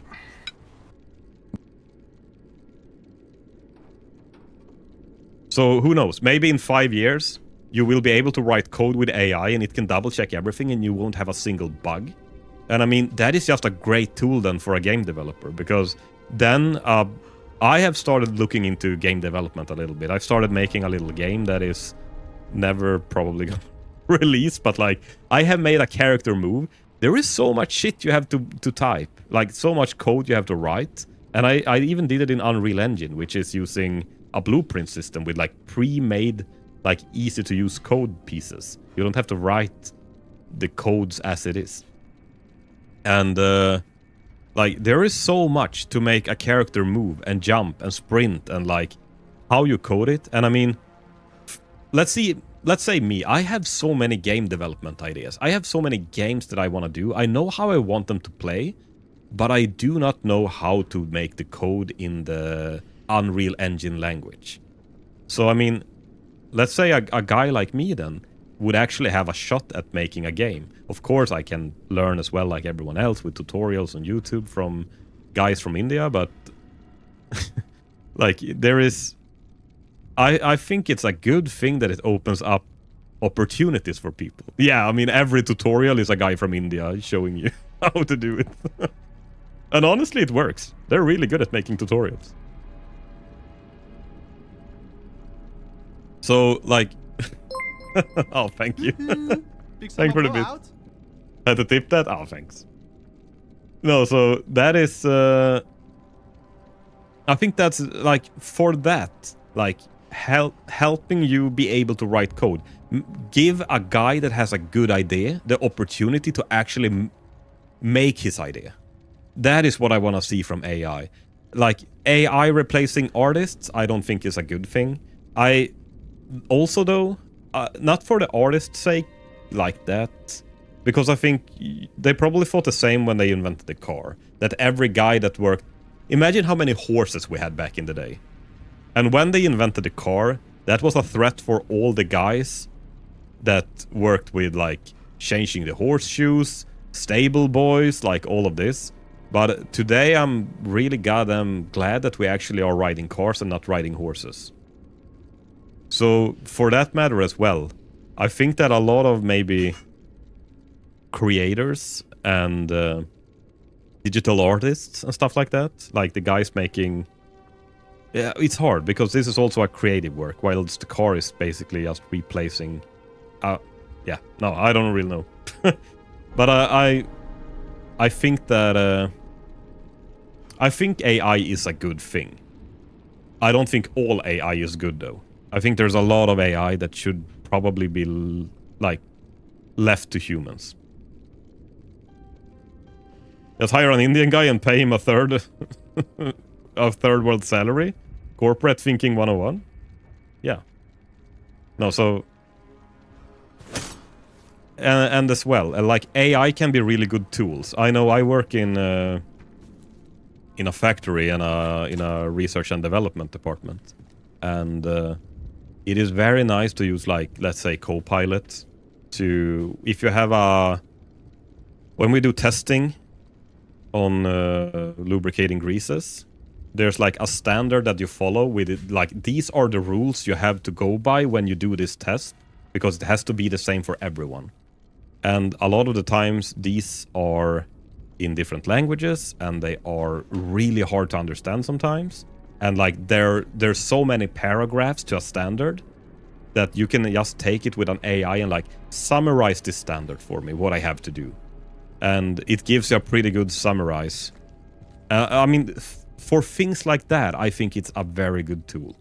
But it feels like most people are very caught up now on just the AI replacing creativity and like media. But there are so many other places it can be used as well. That I think is actually a good thing. I don't really see that. I don't think that the media thing is like, what do you say? I'm trying to find the words here. I think it will be a very long time, if ever, that it will replace like actual artists and creative minds. I think that is what the AI lacks. you still need a creative mind to pull the levers behind the AI.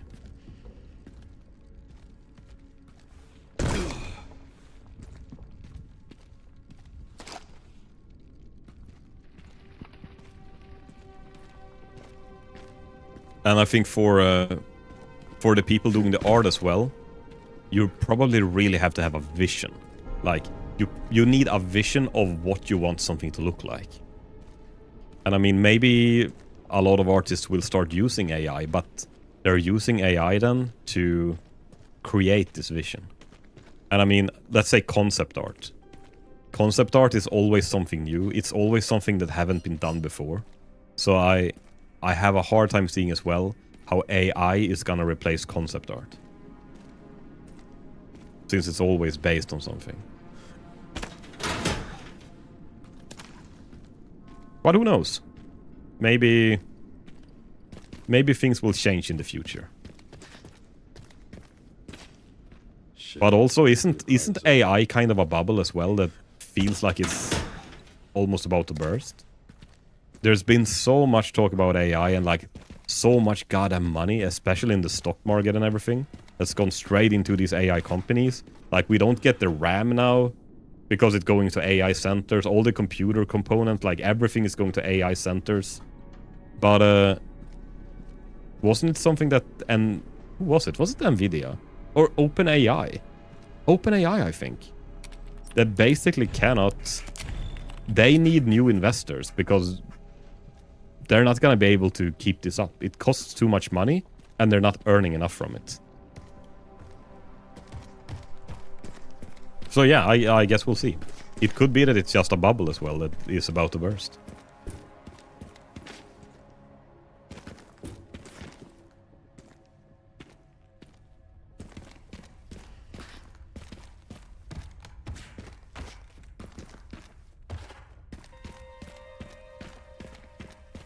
But no, yeah. I think if games are made with DLSS 5 in mind, then I think it's fine. But maybe it's not.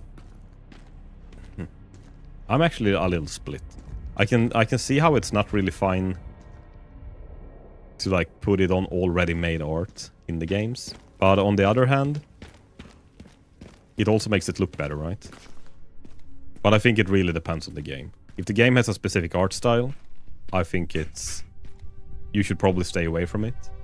If it's trying to look realistic, but is just not there with the quality of the graphics, and using AI to enhance that. Like, let's say Resident Evil.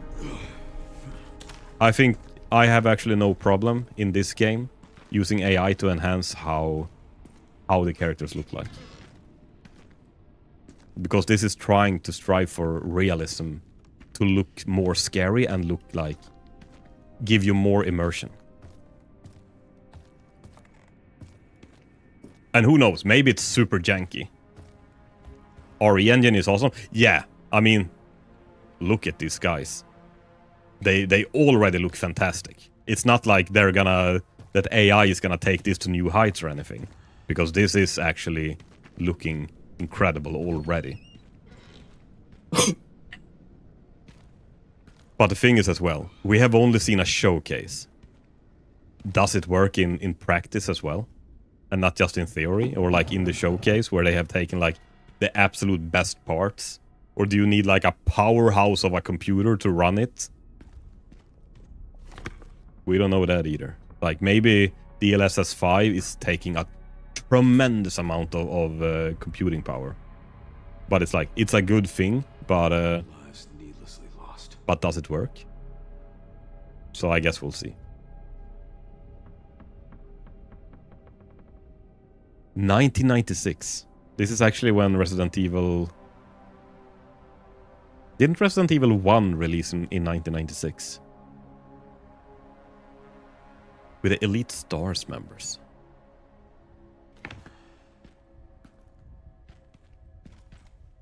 Man, this police station is so fun. There are so many Easter eggs here. Because that photograph, you have a look at that in the old Resident Evil game as well.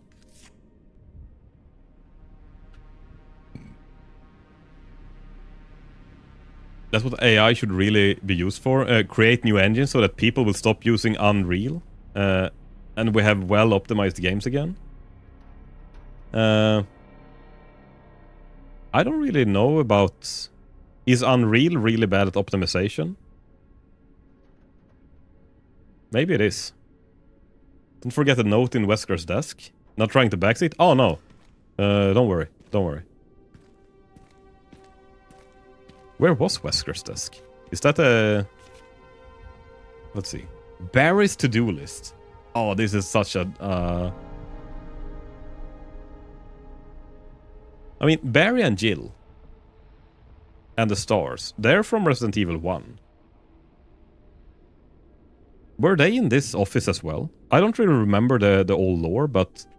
Were they RPD? Okay. Yeah, because we go here with Claire, because she's looking for information about her brother here. Yeah. Man, it was so long ago I played it now. Dang it, when is Twitch gonna add on edit featuring chat? Yeah, that would be nice. Right, so stars had their... Yeah, now I remember, yeah. And that's why we went... That is why Claire is here to begin with.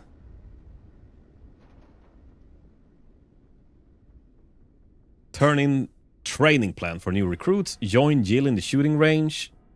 Pick up girls from soccer. Don't be late. Find the missing library book. Top priority. The library is about to blow a gasket. Wesker desk is in the room with a Stars members photo. Okay, thank you. Because I would have missed it if you didn't tell me now. Ooh. Need a code for that.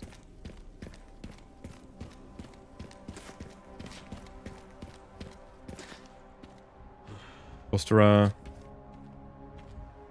Oh! Wait, that note wasn't there before. Title. Medicinal benefit of herbs. E. Edward. Y. Kashima. R. Phillips. A. Wesker. Do not write in or mark this book. Penalties for defying library property will be incurred by the borrower.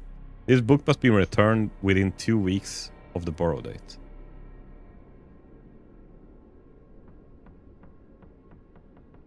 If you need to know why you need to... you need that, just let me know. Yeah. That's what she said. It's not that Unreal Engine is bad for optimization. Most developers who use it don't understand how to use it and make their games render less and run faster. Right. Yeah.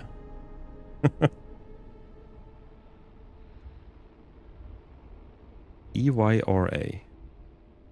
Ira.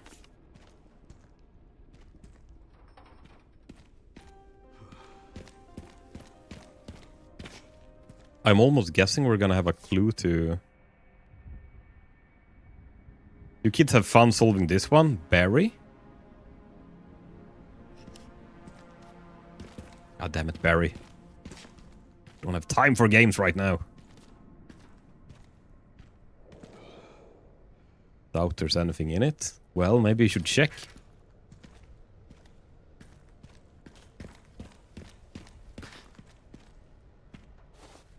Oh, this is Jill's hat. I think.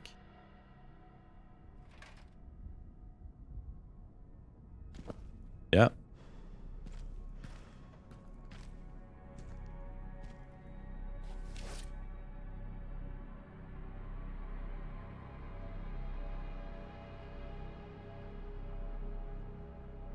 You kids have... Wait. Why has he put his photos everywhere?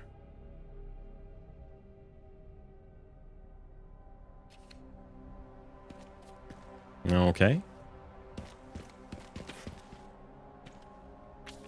And this was just...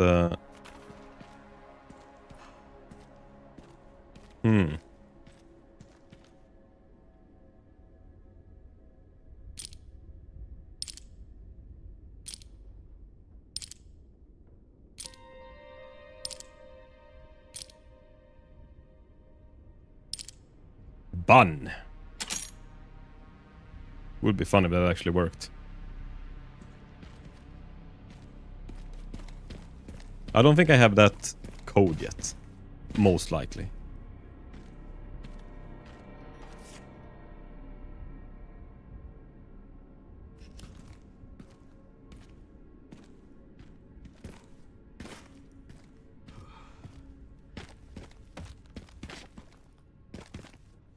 Yeah.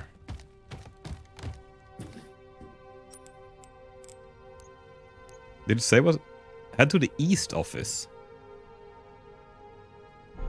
Bounce for yield sandwich.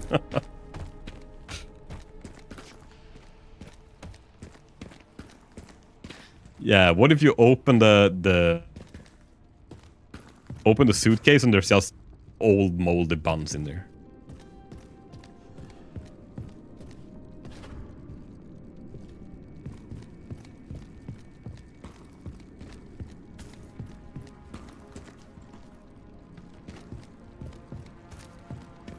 Oh, isn't this actually...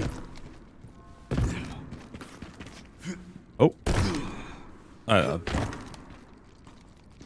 Oh, nice. Okay, a mechanical jack.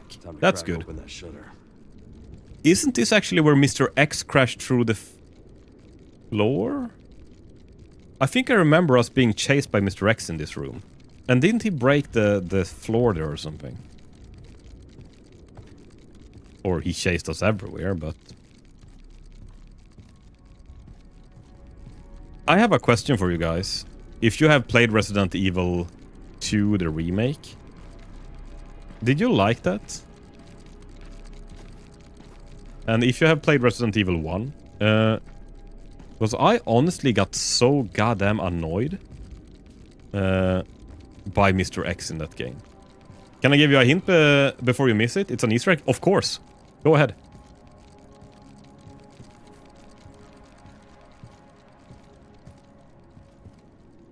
No, I got so goddamn annoyed by Resident Evil 2 remake because Resident Evil 2, the old OG game, was like... I loved that game. I grew up playing that game and it was so goddamn good. I really, really loved it. And I think they ruined it so much with a big guy chasing you all the time in the remake.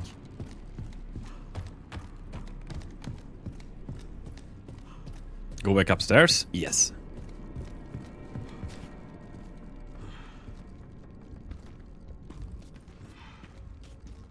Oh the hell, I can't type today? Ah, don't worry. Don't worry.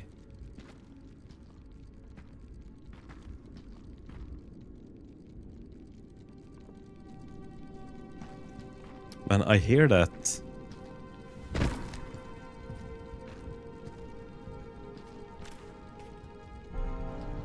I hear the little, what's it called? Like the collectible? Not the noise. Oh, here's a book. Medicinal benefits of herbs. Oh!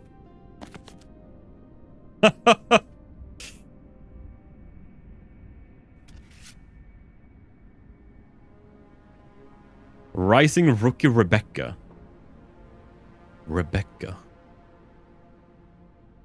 Was he from Code Veronica X? No, wait. Which game was Rebecca in? That is funny. Rising Rookie Rebecca. Resident Evil 1? I don't remember Rebecca.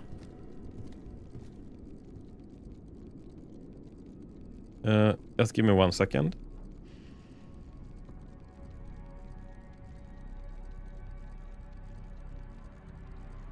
And some of the animated movies? Right. Wait, who was Rebecca in Resident Evil 1? Because you're Jill, Wesker, Barry, and Chris when you enter the house, right? When do you encounter Rebecca? It's part of the Stars Alpha. Oh, Bravo team actually.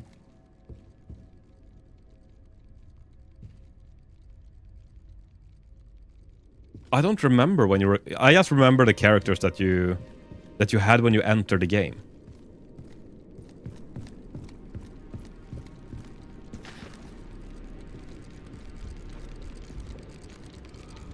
I hate that I hear this thing, but I cannot see it.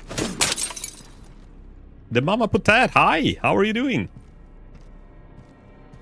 I hope you're having a fantastic day today.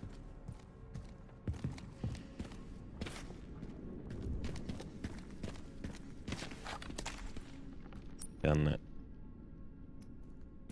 I am. That is great. We are trying to play some Resident Evil 9. Hope you are doing well. It's good to see you. Yes, I am. I'm streaming not less, but I wish I streamed more, and I wish I watched more streams. It's just I don't have time. Yeah, it's been a little while. How's everything? How's the streams going? Oh shit, dude, my brain is not braining. Let me give a little shout out. So the Mama Potat is also streaming. And last you were playing Palia. I never heard of that. +4. But that's like, you should have said something. So go and check her out as well. Really fun streams. Thank you for the shout out. Yeah, of course, don't worry. Woman. It's fine. Ow, a truck. Palia I never heard of. Oh, there's another vehicle malfunction. I don't know if you're getting out of that. I didn't mean to not stop. No, we're gonna come across and say, actually. I accidentally. Palia is about the opposite of Resident Evil. As you can get, alright. Oh wait, are we hearing people talking? Oh, it's Grace and fake Wesker. I'll explain everything. You don't have to be afraid. You need to understand.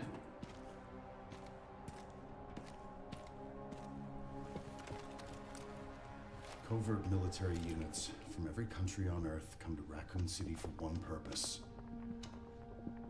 To find Elpis. What is Elpis? The power to upset the military balance of the world. Okay, this is interesting now. Virus created by Spencer. Designed to control human consciousness. Mind control? They couldn't let it be stolen. So they launched the missile strike to hide it. To hide a virus. Why do something so extreme? Extreme? Is it? When the president tried to investigate, they had him assassinated. And you are the key to retrieving Elpis. Emily. In a way. But not the girl you met.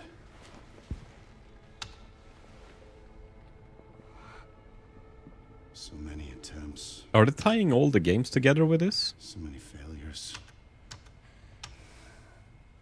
Such a waste.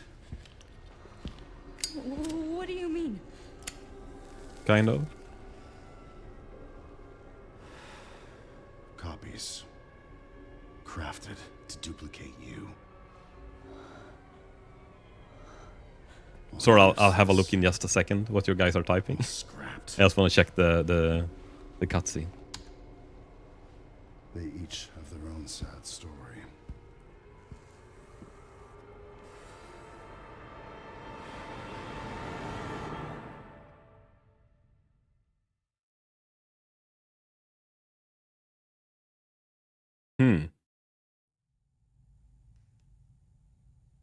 Raccoon City Orphanage, February 1990.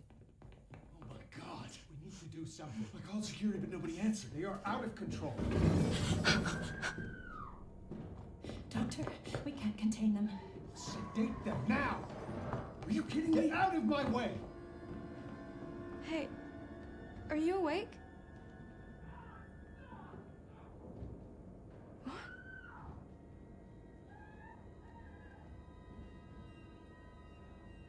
Where did everybody go? I thought that kid that we saw earlier looked like us. Okay, sorry. You fish in your garden and decorate a house, and it's very cute and very community-based. I love it. Oh, that sounds awesome. I need one of... I should probably play something like that as well, but I never really come around to do it. It's always these kind of games. I was thinking of starting Stardew Valley for a while, but I haven't really... Like, you know, you have a thought, but you haven't really done it yet. It's like going to the gym. You want to go there, but... It's harder to go there than actually being there. I don't have the guts to play a game like this. I need at least 12 pairs of pants for the first hour alone. And honestly, the first hour in this game is probably some of the scariest as well. This game is objectively beautiful. This is incredible. We were talking about the graphics of this game earlier, and they are really, like, they're stepping up the game. And some fans would say it's a bit of a retcon. Yeah, because, like, I'm thinking now story-wise, and sorry if I'm spoiling a little bit for people. But wasn't there a similar girl in Resident Evil 7? Like the... Weren't they just here? You know who I mean. If you have played Resident Evil 7, you know who I mean. Is she supposed to be one of these as well? I don't... If I remember right, wasn't she like a blonde little girl as well? Is she also a clone of Aston? Not at all correct. My wife does it all the time. Yeah, well. Called being a man. It's being corrected by your wife.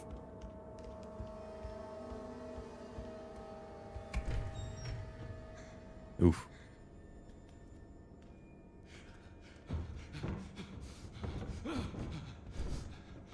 What? Stay away. Stay away! Get back! Oh my Don't come any god. closer!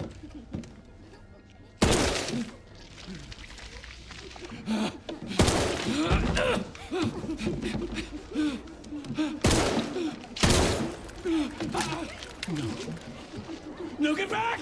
Get back! Can they even do anything? They're just kids. Oh. Okay. Hey! What are you doing?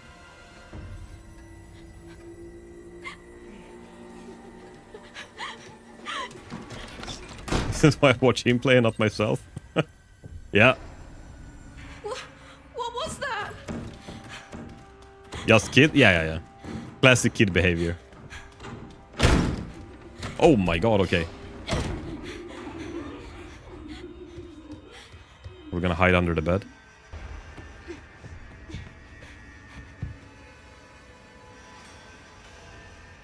Just kids being kids. I hope they don't look under the bed. They said it's mind control, right? Not much you can do.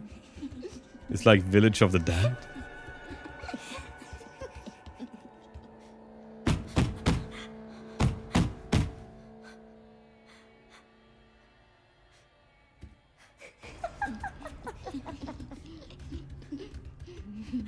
Oh man, is someone gonna... I have a feeling I'm gonna see a big face. Someone is gonna look under the bed. Are we gonna get jump scared?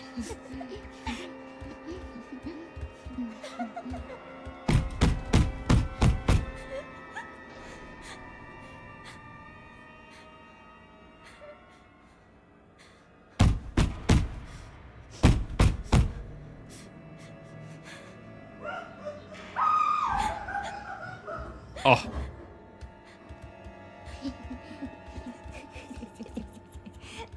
Well, they're happy at least. They're laughing.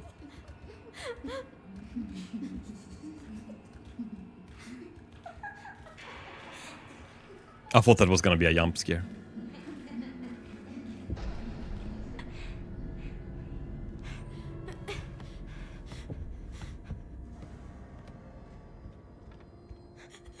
Please, someone help me. Wait, so they had 7 children to begin with?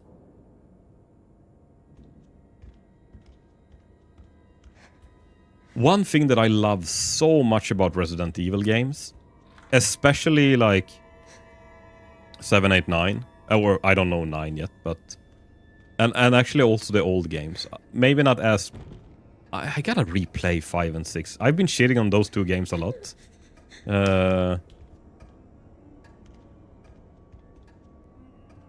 Maybe they're better than I remember them. But one thing that I really love about actually most Resident Evil games is when you start a game, it feels so fucked up and weird, and like nothing makes sense. And at the end, they can always justify everything that have happened with like logic. They can explain what have happened, and it's always like almost a mindfuck, like clair obscure when you're finishing. Like, when you figure out what's going on there kind of moment. Like, it's always that they reveal everything and, like, of course that is what happened. Like, they're really selling the story of what happened, and it's so believable.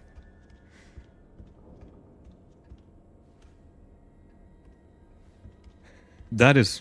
I always love when you can back stuff up with logic. And so a lot of, let's say, zombie movies and zombie games and everything... I don't like that, like, a zombie is alive forever. Because in my mind, I like the logic that, like, you still need a muscle to move the arm like this. Like, you still... To curl your arm, you still need a biceps. If the arm is only bones, you should not be able to curl your arm. If that makes sense. And I think the zombies in Resident Evil was always portrayed as... The virus kinda shut down everything in your brain except the primal instinct that they need to eat, kinda. So that is why they're just brrr, and trying to bite you and like eat you, because it's just like, oh motherfucker, it's just those primal needs that's the only thing that is working in the brain. I don't know, I still remember you said you didn't like the giant animals, even though they make sense. I don't like the giant animals. God, motherfucker. Okay. We gotta hide again.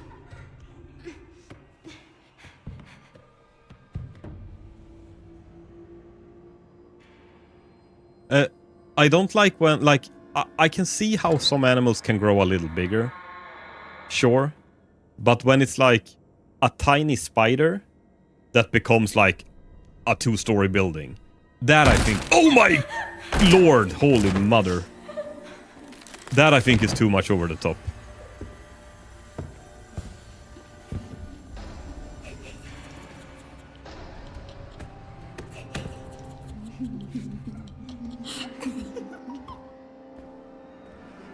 Fucking raining kids here.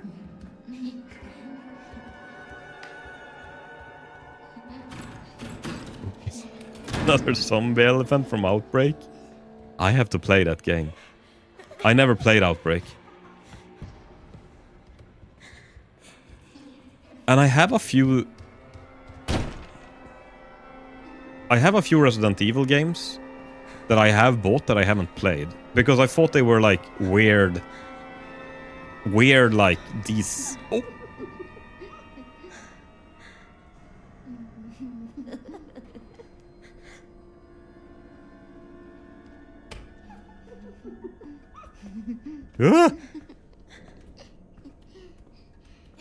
Was this supposed to happen like this?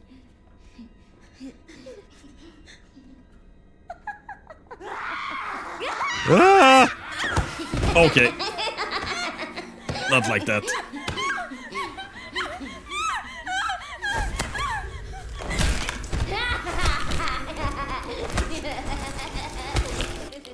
I think we're dead. No, I have some Resident Evil games that I thought was spin-offs. But now I realize maybe they were spin-offs, but I thought they weren't like... You know how they have like some shooter Resident Evil games? Let's see which ones I have real quick. It was... Like, Resistance is a weird shooter or something, right? But Revelations. I have Resident Evil Revelations 2. I haven't played 1. or 2. And I thought this was also like one of these weird spin-offs when it was like more a shooter for points kind of game. And Reverse, I think I heard that was that some multiplayer PvP stuff? And also I need to replay Resident Evil 4. I am shitting a little bit on Resident Evil 4 as well. I have bought the game to replay it. But I remember I didn't like where they took the genre with that game. The Revelations games are considered main titles. They are just not numbered? Right, okay. I should get Resident Evil Revelations 1 then and play through those 2 games as well.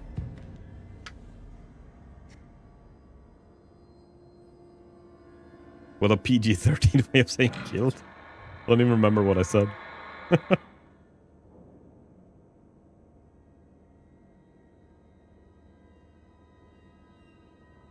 Oh! Lord, I got scared again. I got scared again.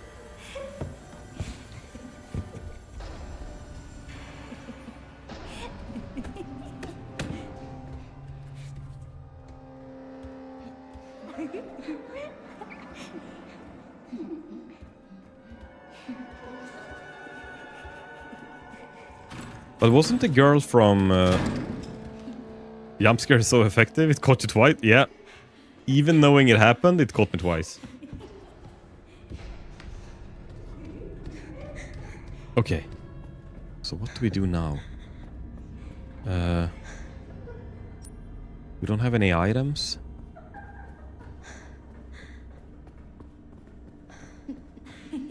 I hid here.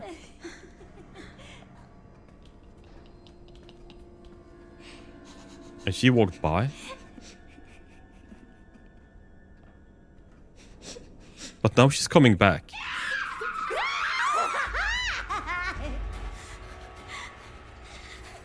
Oh no. Yeah!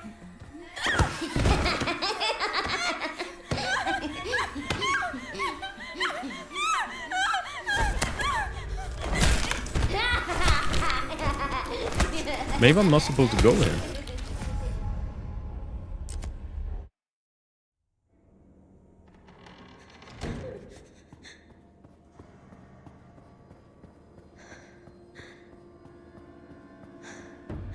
I'm gonna close my eyes now so it doesn't caught me a third time.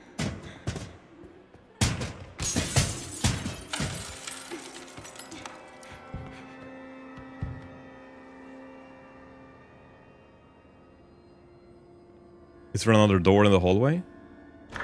I don't think there were. Let's see where the dolls are in, or dolls, they look like dolls. But I guess those are the other children.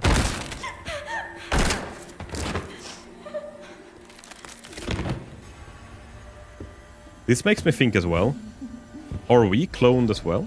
Maybe we'll figure that out when we play through this game. Because I thought the clones were made of us. But maybe it's more that we are a successful clone.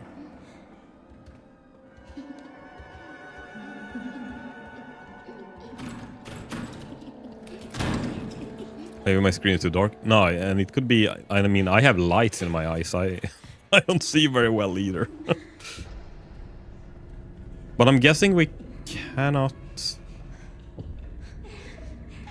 Oh, these children are walking up. Let's just see if they are coming back. Or are they leaving the place? Hi, superhero.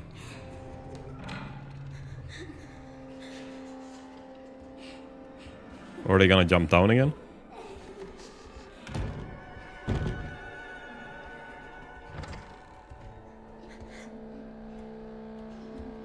So unless I was playing Diablo 4, don't worry. Don't worry. Wait! Did you come back because you were suspecting the unsuspected? Is that what's happening here? Did you know? Did you know that I was actually not the real Rockwell Gaming? I'm here to take over your planet. You know my plan?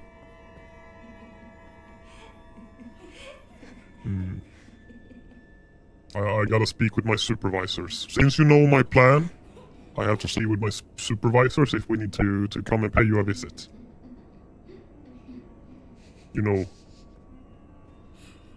Guys? Was there someone here?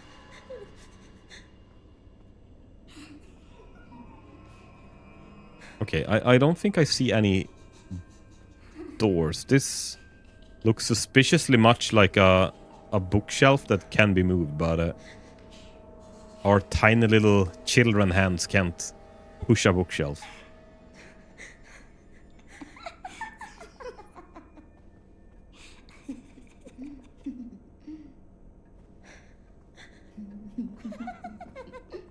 Oh, mother! Yeah! Not good. Can we hide here again?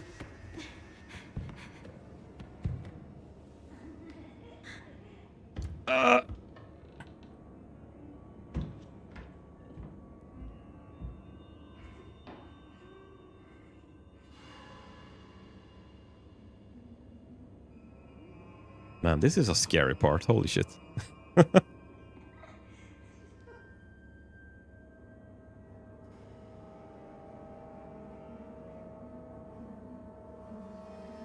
Okay, I don't feel like I'm being followed at least.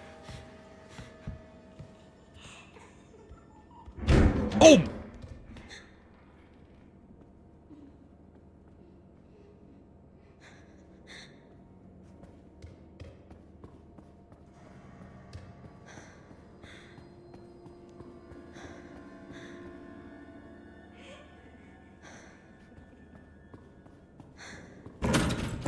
Motherfucker, okay. Not the right way.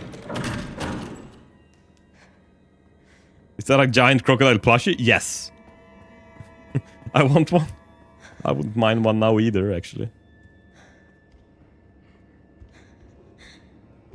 This is a really, really nice crocodile plushie. It's a little broken, though.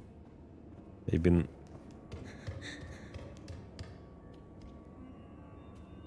I hear the small children feet walking upstairs.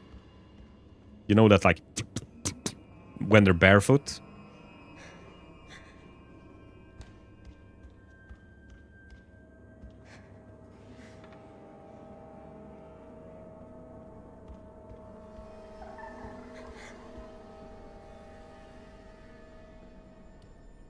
Am I stupid or something?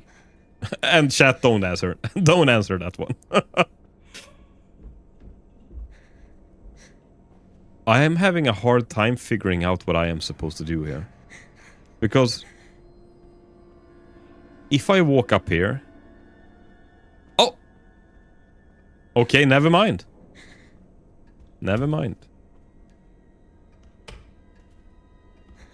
I guess we'll... What made them leave? I walked up there and someone...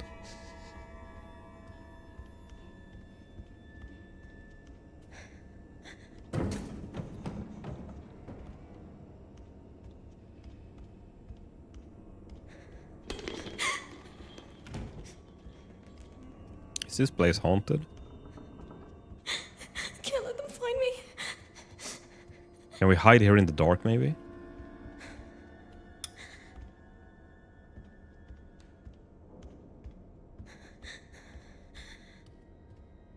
Okay.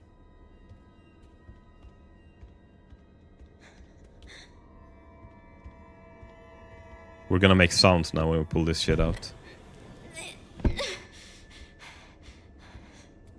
Maybe not.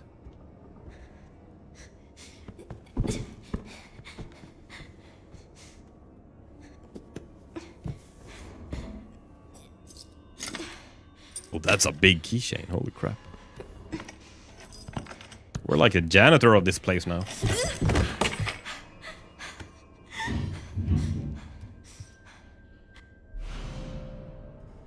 A hatch key. Could we hide in the dark?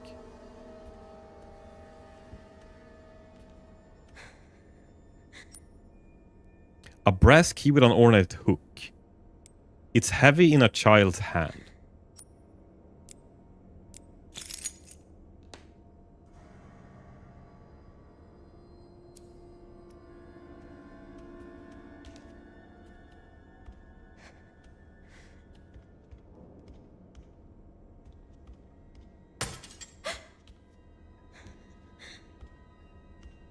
We turn off the lights. Oh! What do I do? What do I do?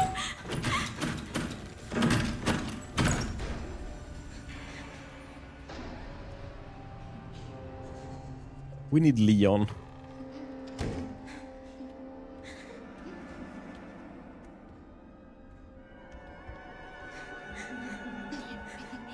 Man, you see them walking everywhere. Please don't come over here.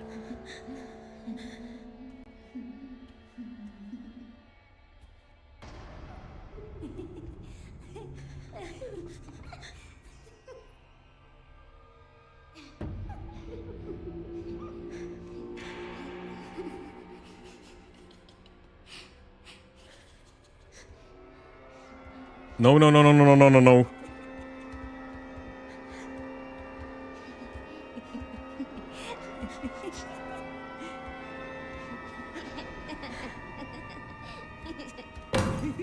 No, no, no, no, no, no, no.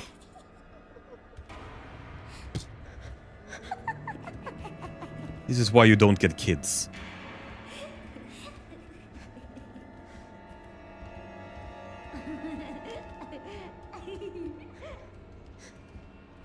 This is why you don't get kids. Okay. Open. Ah! Go down!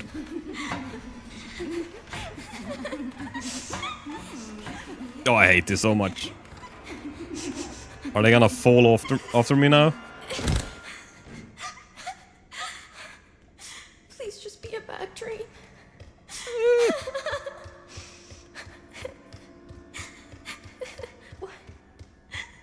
Why did they?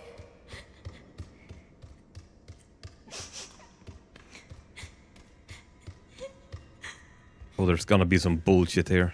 Where am I? Oh, motherfucker.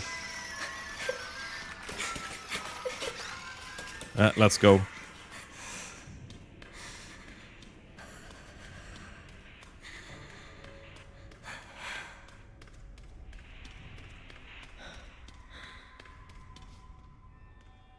I'm sure your kids wouldn't snap anyone's neck. Not anyone's. Only specific ones.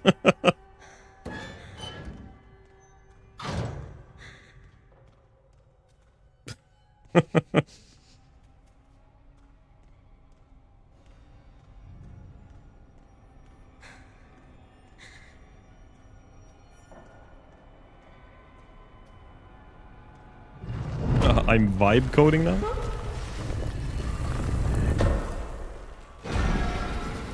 All the AI chatting led me to this. Wait, are you making a game now?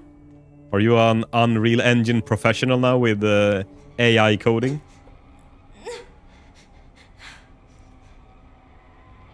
Out of reach.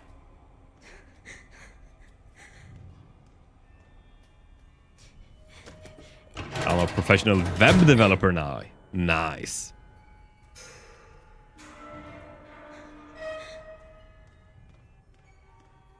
Specialist in React and JavaScript? I never did any JavaScript or HTML or anything like that. I know we had some courses of that in school, but I never went those courses. I couldn't make a homepage if I wanted to.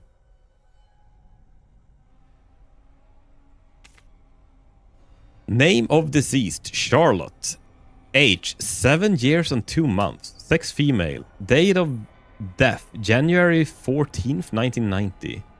Discarded due to volatile symptoms. Wait, were they resurrecting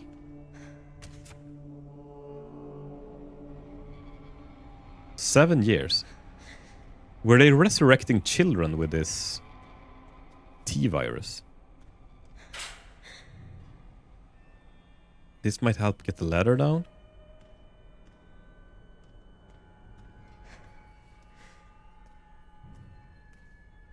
Pull out.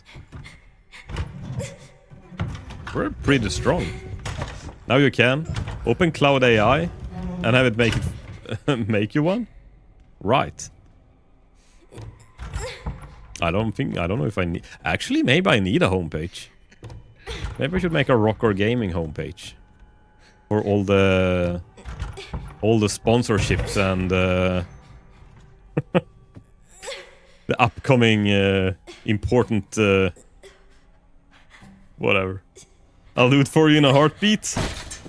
See?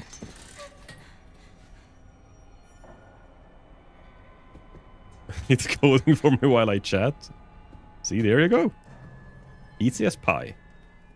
And now we can actually trick people that we're professionals.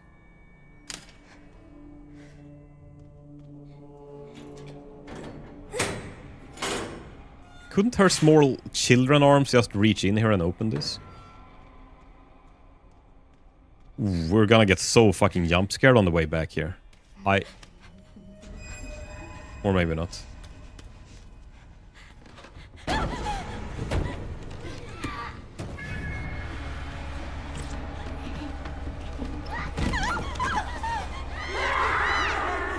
Oh. Oh, motherfucker.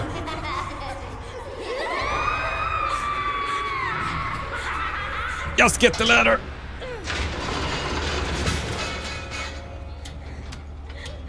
Can they climb? Oh, they can. Can we close the hatch?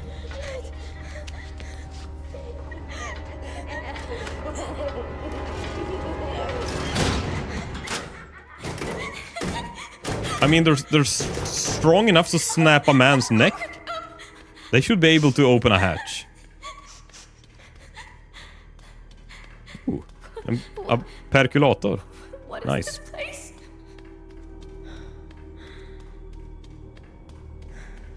I saw a coffee brewer and straight away, like, gotta have a look at this one.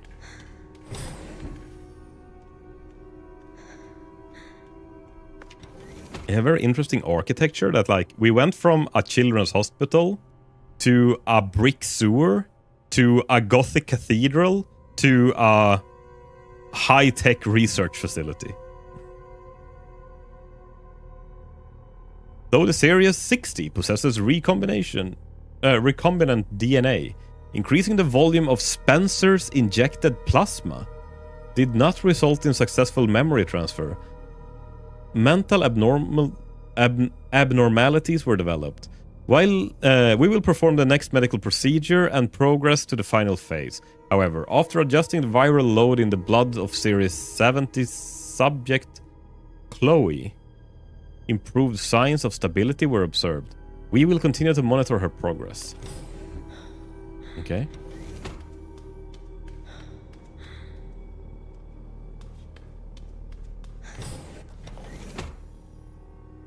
New research notebook. Today was unbelievable. I somehow got invited to the renowned Oswald E. Spencer's lab. I feel like I have heard of Spencer before, but I don't remember where he's from. It feels like it's a throwback to some old stuff. I heard rumors about the place, but I think Ark has been to think that Ark has been underneath me all this time. I was given a quick tour of the attached orphanage too. The children there were really creeping me out. They all had nasty surgical scars across their heads, and if you meet their gaze, they'll greet you with this unsettling giggle. Apparently, they were used for human experiments. The whole thing gives me goosebumps. To have built a place like this, Spencer must have been more unhinged than any of us imagined. Sensational. The prospect of being able to freely experiment on those kids sends shivers of anticipation throughout my entire body. It's also exciting. For now, I'll start making the rounds of the orphanage tonight. It seems like the newbie always gets stuck with the boring jobs. However, I can wrap up the tedious bits quickly so I can prepare for the real fun tomorrow. Sounds like a psychopath. He was excited and happy to be experimenting on children. But I don't know if these children are already dead and they do something to resurrect them, or if they're just kidnapped children and they experiment on them. Basically the main founder of Umbrella. The Spencer Mansion is the mansion from Resident Evil 1. Alright. He appears in Resident Evil 5 and is mentioned in most other games. I recognize the name. I don't remember him from 5. But then again, I played it so long ago. Are those babies? Okay, so the children seems to be actual grown in-house babies.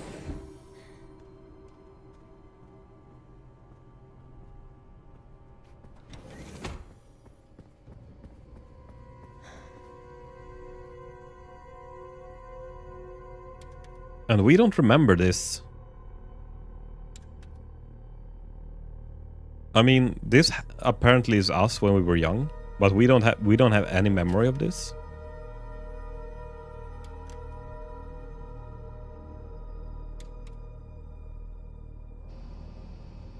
But who then was our mother?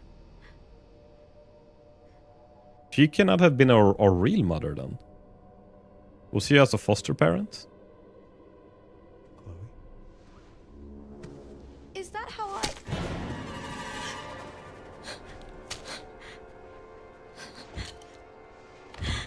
I've got her! Get over here, now!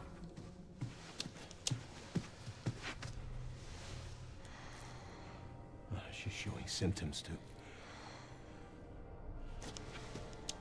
We need to get rid of her.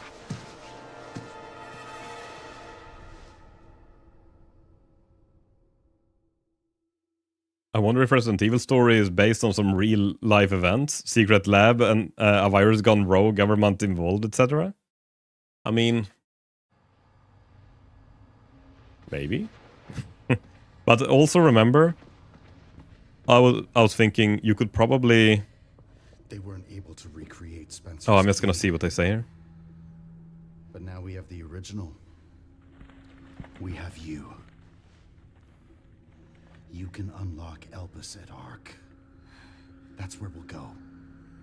So, what, I was made? Correct. So it really was all my fault. What was? That mom was murdered and... Oh God, when she turned into that thing. What's done is done. You need to focus on the future. Was she even really my mother? Yeah, right. It's time to embrace your destiny. If we're created, was she really our mother?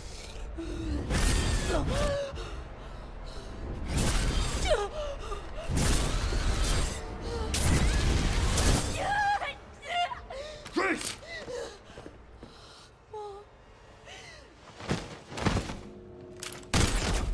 Oh man, he's fast. What the? Mr. Kennedy, I had a feeling you'd make an appearance. Sorry, but I don't have time to spare. Oh no! I have so much hate for this guy. Have fun. Oh, please, no. I remember you. I will never forget him. Oh. God damn it.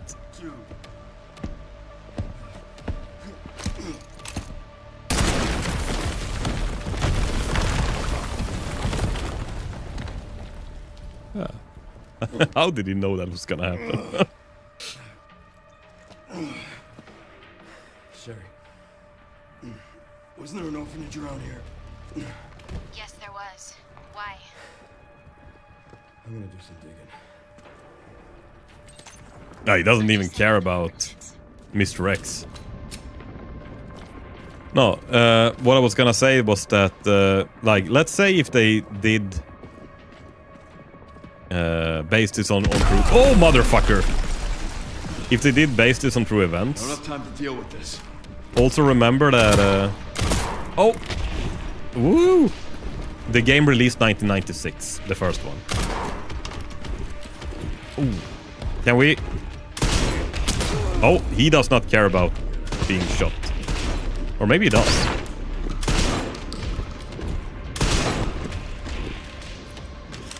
No, are we stuck in... Oh, staircase.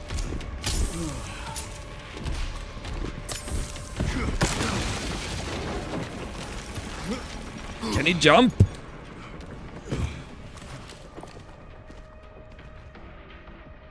Apartheid? What is apartheid? Hi, Leanne, how are you doing?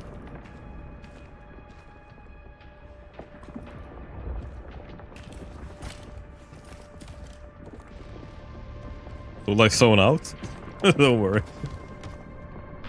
How are you doing, Leanne? I hope you're having a fantastic day today.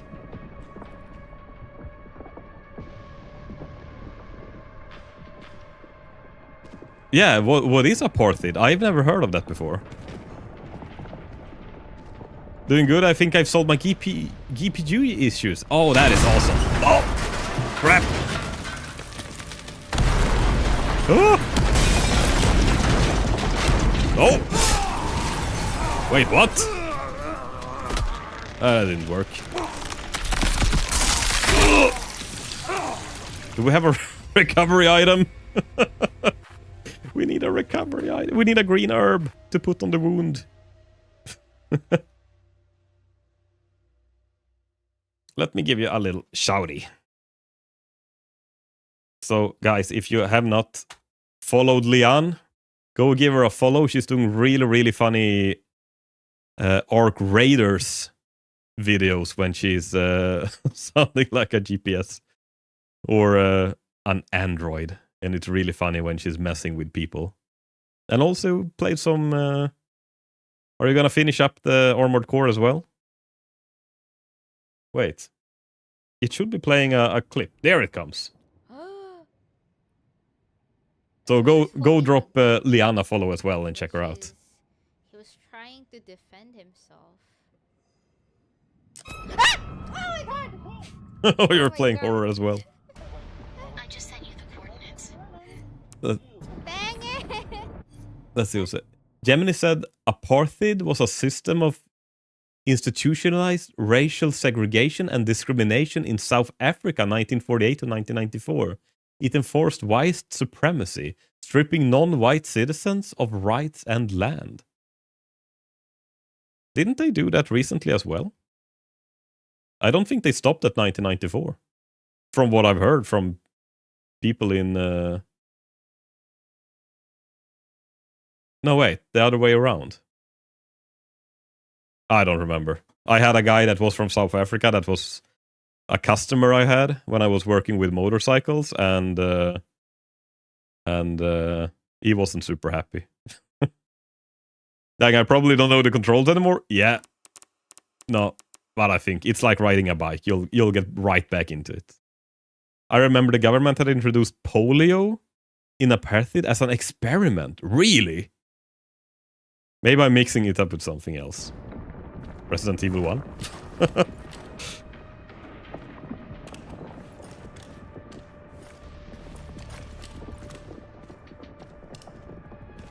He's gonna...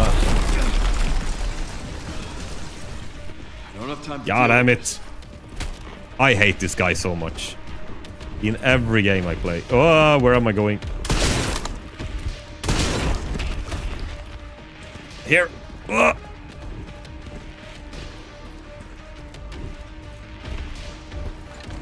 Run.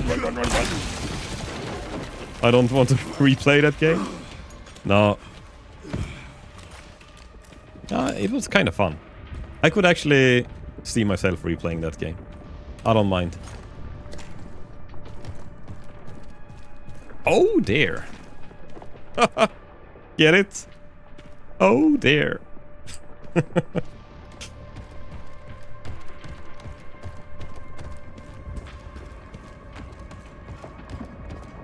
Or maybe it's just skill issues at the time. Maybe it was a GPU issue at the time. And now when it's fixed, you will just fly through the levels like a graceful swan.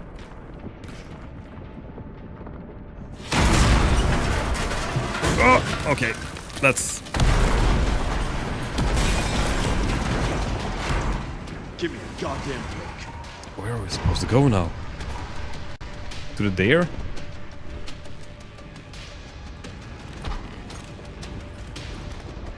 Oh, here it comes. Oh, missed. God damn it. Oh, this is one of these European roundabouts. We'll get him here and just run.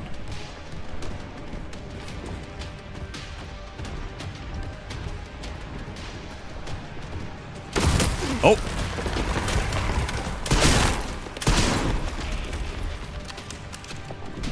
I think two shots is enough to stagger him. This is a nasty guy. Holy shit. Didn't we? I thought we killed him in when we played Resident Evil 2 the last time. Hi Six, how are you doing? Hur mår du idag? Jag mår bra, superhero. Jag mår bra. They're taking Grey Stark. Some Swedish there. Now, I hope everyone is having a fantastic Tuesday. Not sure. And I hope I said right. How are you doing today? I'm doing good. I am actually really happy to stream today because I've been looking forward to playing this game for so long, and this is actually really, really fun. And also, last week I sold like a shitty old car I had, a little Toyota Aygo. And today I was looking at a really nice van, like a Renault, no, not a Renault, a Ford Transit, like a van. And I'm old enough and comfortable enough to be commuting with a van. Ska du spela Resident Evil imorgon? Nej, men I'm not gonna play Resident Evil tomorrow, but I'm gonna play it on Thursday, I'm planning. Oh, never mind, it was a Parthed. It was the Tuskegee syphilis study. Syphilis stud. that I was thinking about. That's an example of a government spreading a virus in secret for research purposes. Man, that is someplace. That is really, really bad. That doesn't rhyme well. When the government is like, hey, let's see what happens with this village if we release a virus. That's good. I'm very tired. You should lay back and rest a little then. I hope you haven't had too much of a busy day. Det är alltid kul att se på dig. Thank you. Welcome to Raccoon City. Did you know, while we are the home of pharmaceutical giant Umbrella Corporation, Raccoon City is a vibrant and dynamic city with a long, rich history of its own. In this guide, we'll introduce you to just a few of the more unusual points of interest our cities has to offer. or should it be Yoda saying this? Raccoon City Police Station. The building is in the center of town. Wasn't always a police station. In fact, it used to be an art museum. Various features, like the unusual clock tower and the goddess statue in the main hall reminds of a bygone era. Orphanage. Just a few blocks from the police station is an orphanage found and run by Umbrella Corporation with the help of generous donations. from businesses and citizens alike. Oh, that is awesome. With a rock mode. The building is known for its stainless glass windows. Why attract visitors come from the world?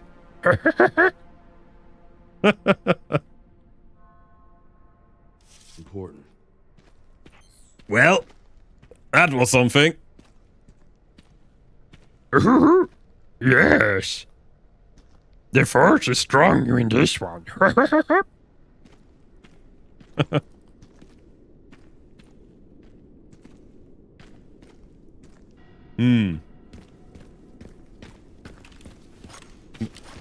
Kan du berätta för folk vad jag säger så du inte tror att jag säger något illa?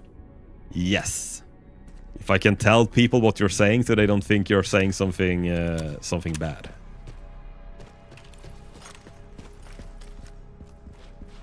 It is ooh, do we have a lot of money now? Wait, have I only killed one zombie? Holy shit, I gotta step up my game.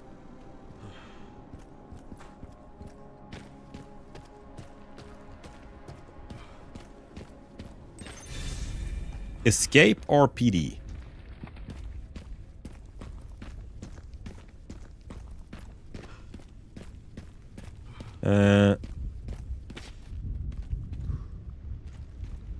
Yeah, very much escape now. Vad säger räven? Ding ding ding ding ding ding ding ding ding ding ding ding. That's what it says, right? It hasn't changed. What does the fox say?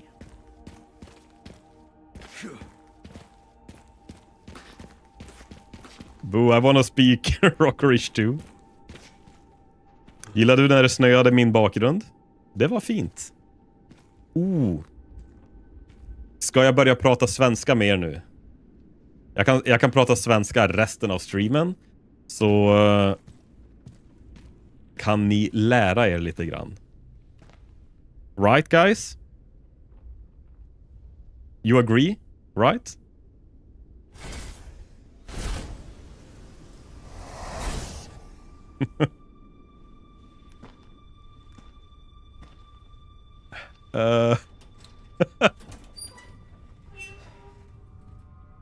Okay. Let me break that down in a second.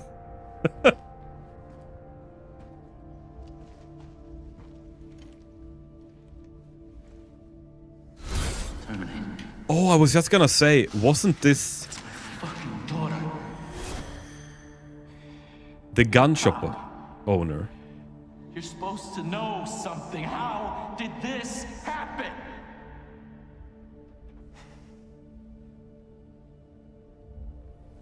Those fucking things outside. What they did to us.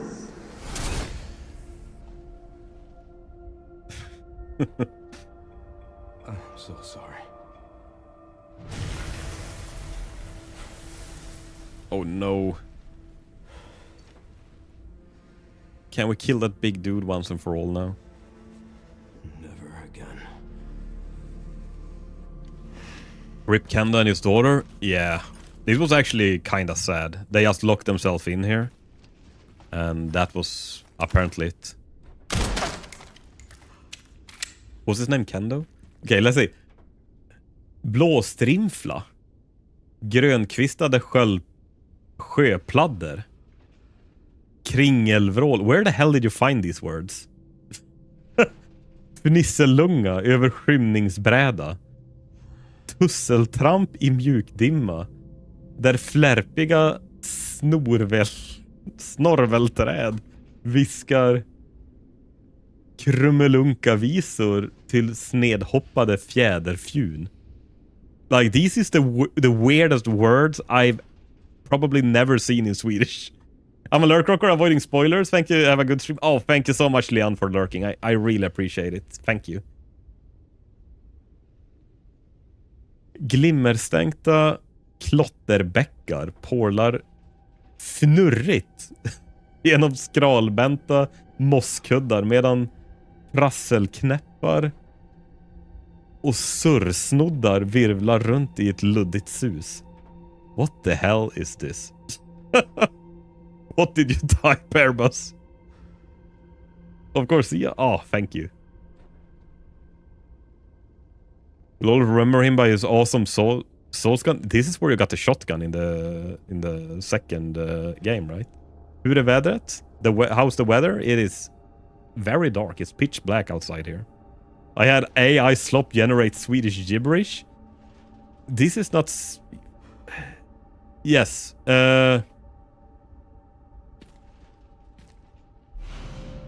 Ooh, he actually had a big gun. Is that even gibberish? I mean, it resembles Swedish words. It does. But it's Swedish words that does not exist. Det finns bröd i spelet och bröst och rumpa och män. Wait. There are tits in the game and tits and ass and men. That's also a weird sentence. All I understood was sus. So blå, like blåstrimfla. Blå is blue and strimfla is not a word. Grönkvistande. Green is grön is green and kvist is a branch, but kvistande doesn't exist. Sjöpladder. Sjö is a lake. Pladder sounds like paddle, but pladder. It doesn't exist. This is the weirdest words I've seen. But hey, it sounds Swedish. I almost think it's Swedish.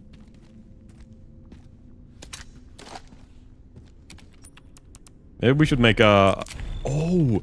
Should we take this Swedish gibberish and make a Swedish folk song with Suno? So with AI... with AI gibberish, we make a AI slop song. Wouldn't that be something? I need to copy that and paste it in Suno.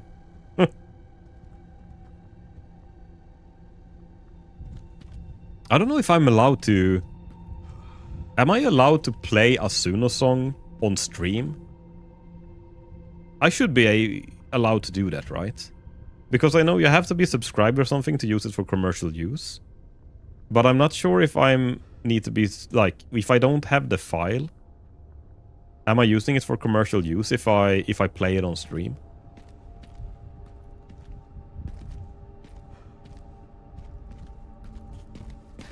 Also, man, I think I'm actually gonna have to round off my stream here because it's 8:30 here in the evening and I gotta get some dinner in me. Man, I really lost track of time today. It was so fun streaming. Just talking about bullshit. But yeah, no, it's actually gotten really late and this may be a good place to stop them for today. Don't leave, I'll be sad. Man, I haven't eaten in 9 hours now, so I kind of feel like I need some food. No eat. Actually, I could probably live a few weeks of the belly fat I have. Most of the stream was spent remembering. Yeah. High point of the stream was remembering Elastomania. I haven't eaten all day. Man, you should eat something then. Anyway, W stream, thank you. Yeah, no, let's end it there for today. Sorry that it has to come to this. Thank God for GLP-1s. What is GLP-1s? Is it Ozempic? Something that reduces your hunger?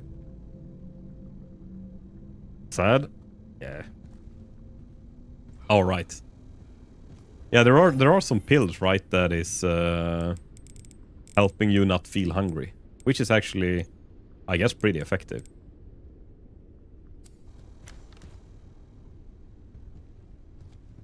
You know you want to keep on playing? I would love to keep on playing, but I'm starting to feel a little gassed as well.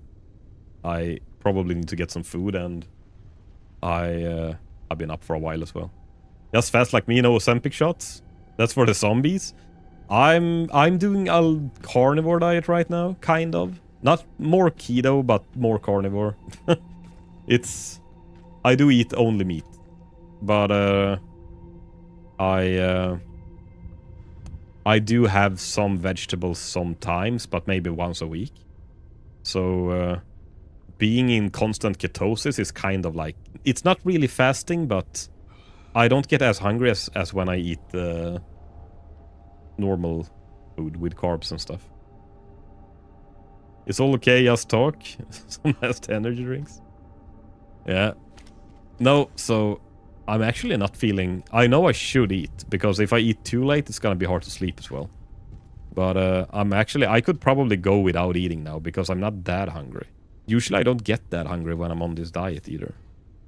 But I gotta get some food, even if I'm just feeling a little hungry. And I gotta do some stuff before I go to bed as well. You know, I get up 6 in the morning. I gotta go to bed as well. But yeah, no, everyone, thank you so much for being here today. I really appreciate it. I've had really fun streaming today. Airbus will be sad. I'm sorry, I gotta go, Airbus. I'm sorry. You don't want to make Airbus sad. That's the last thing I want to do. But unfortunately, I'm gonna have to.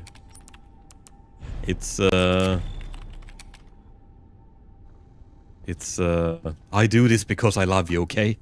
I do this because I love you. You're my 13th reason why. God damn it. Now, guys, thank you for today. I really appreciate it. I will be back on Thursday, most likely. Tomorrow, I'm gonna see if I can buy a car, and we'll hopefully be driving a Ford Transit at the end of the week. But if I want to make Airbus sad, no, you don't want to make Airbus sad. You wouldn't like him when he's sad. Guys, thank you. I will see you on Thursday. Bye.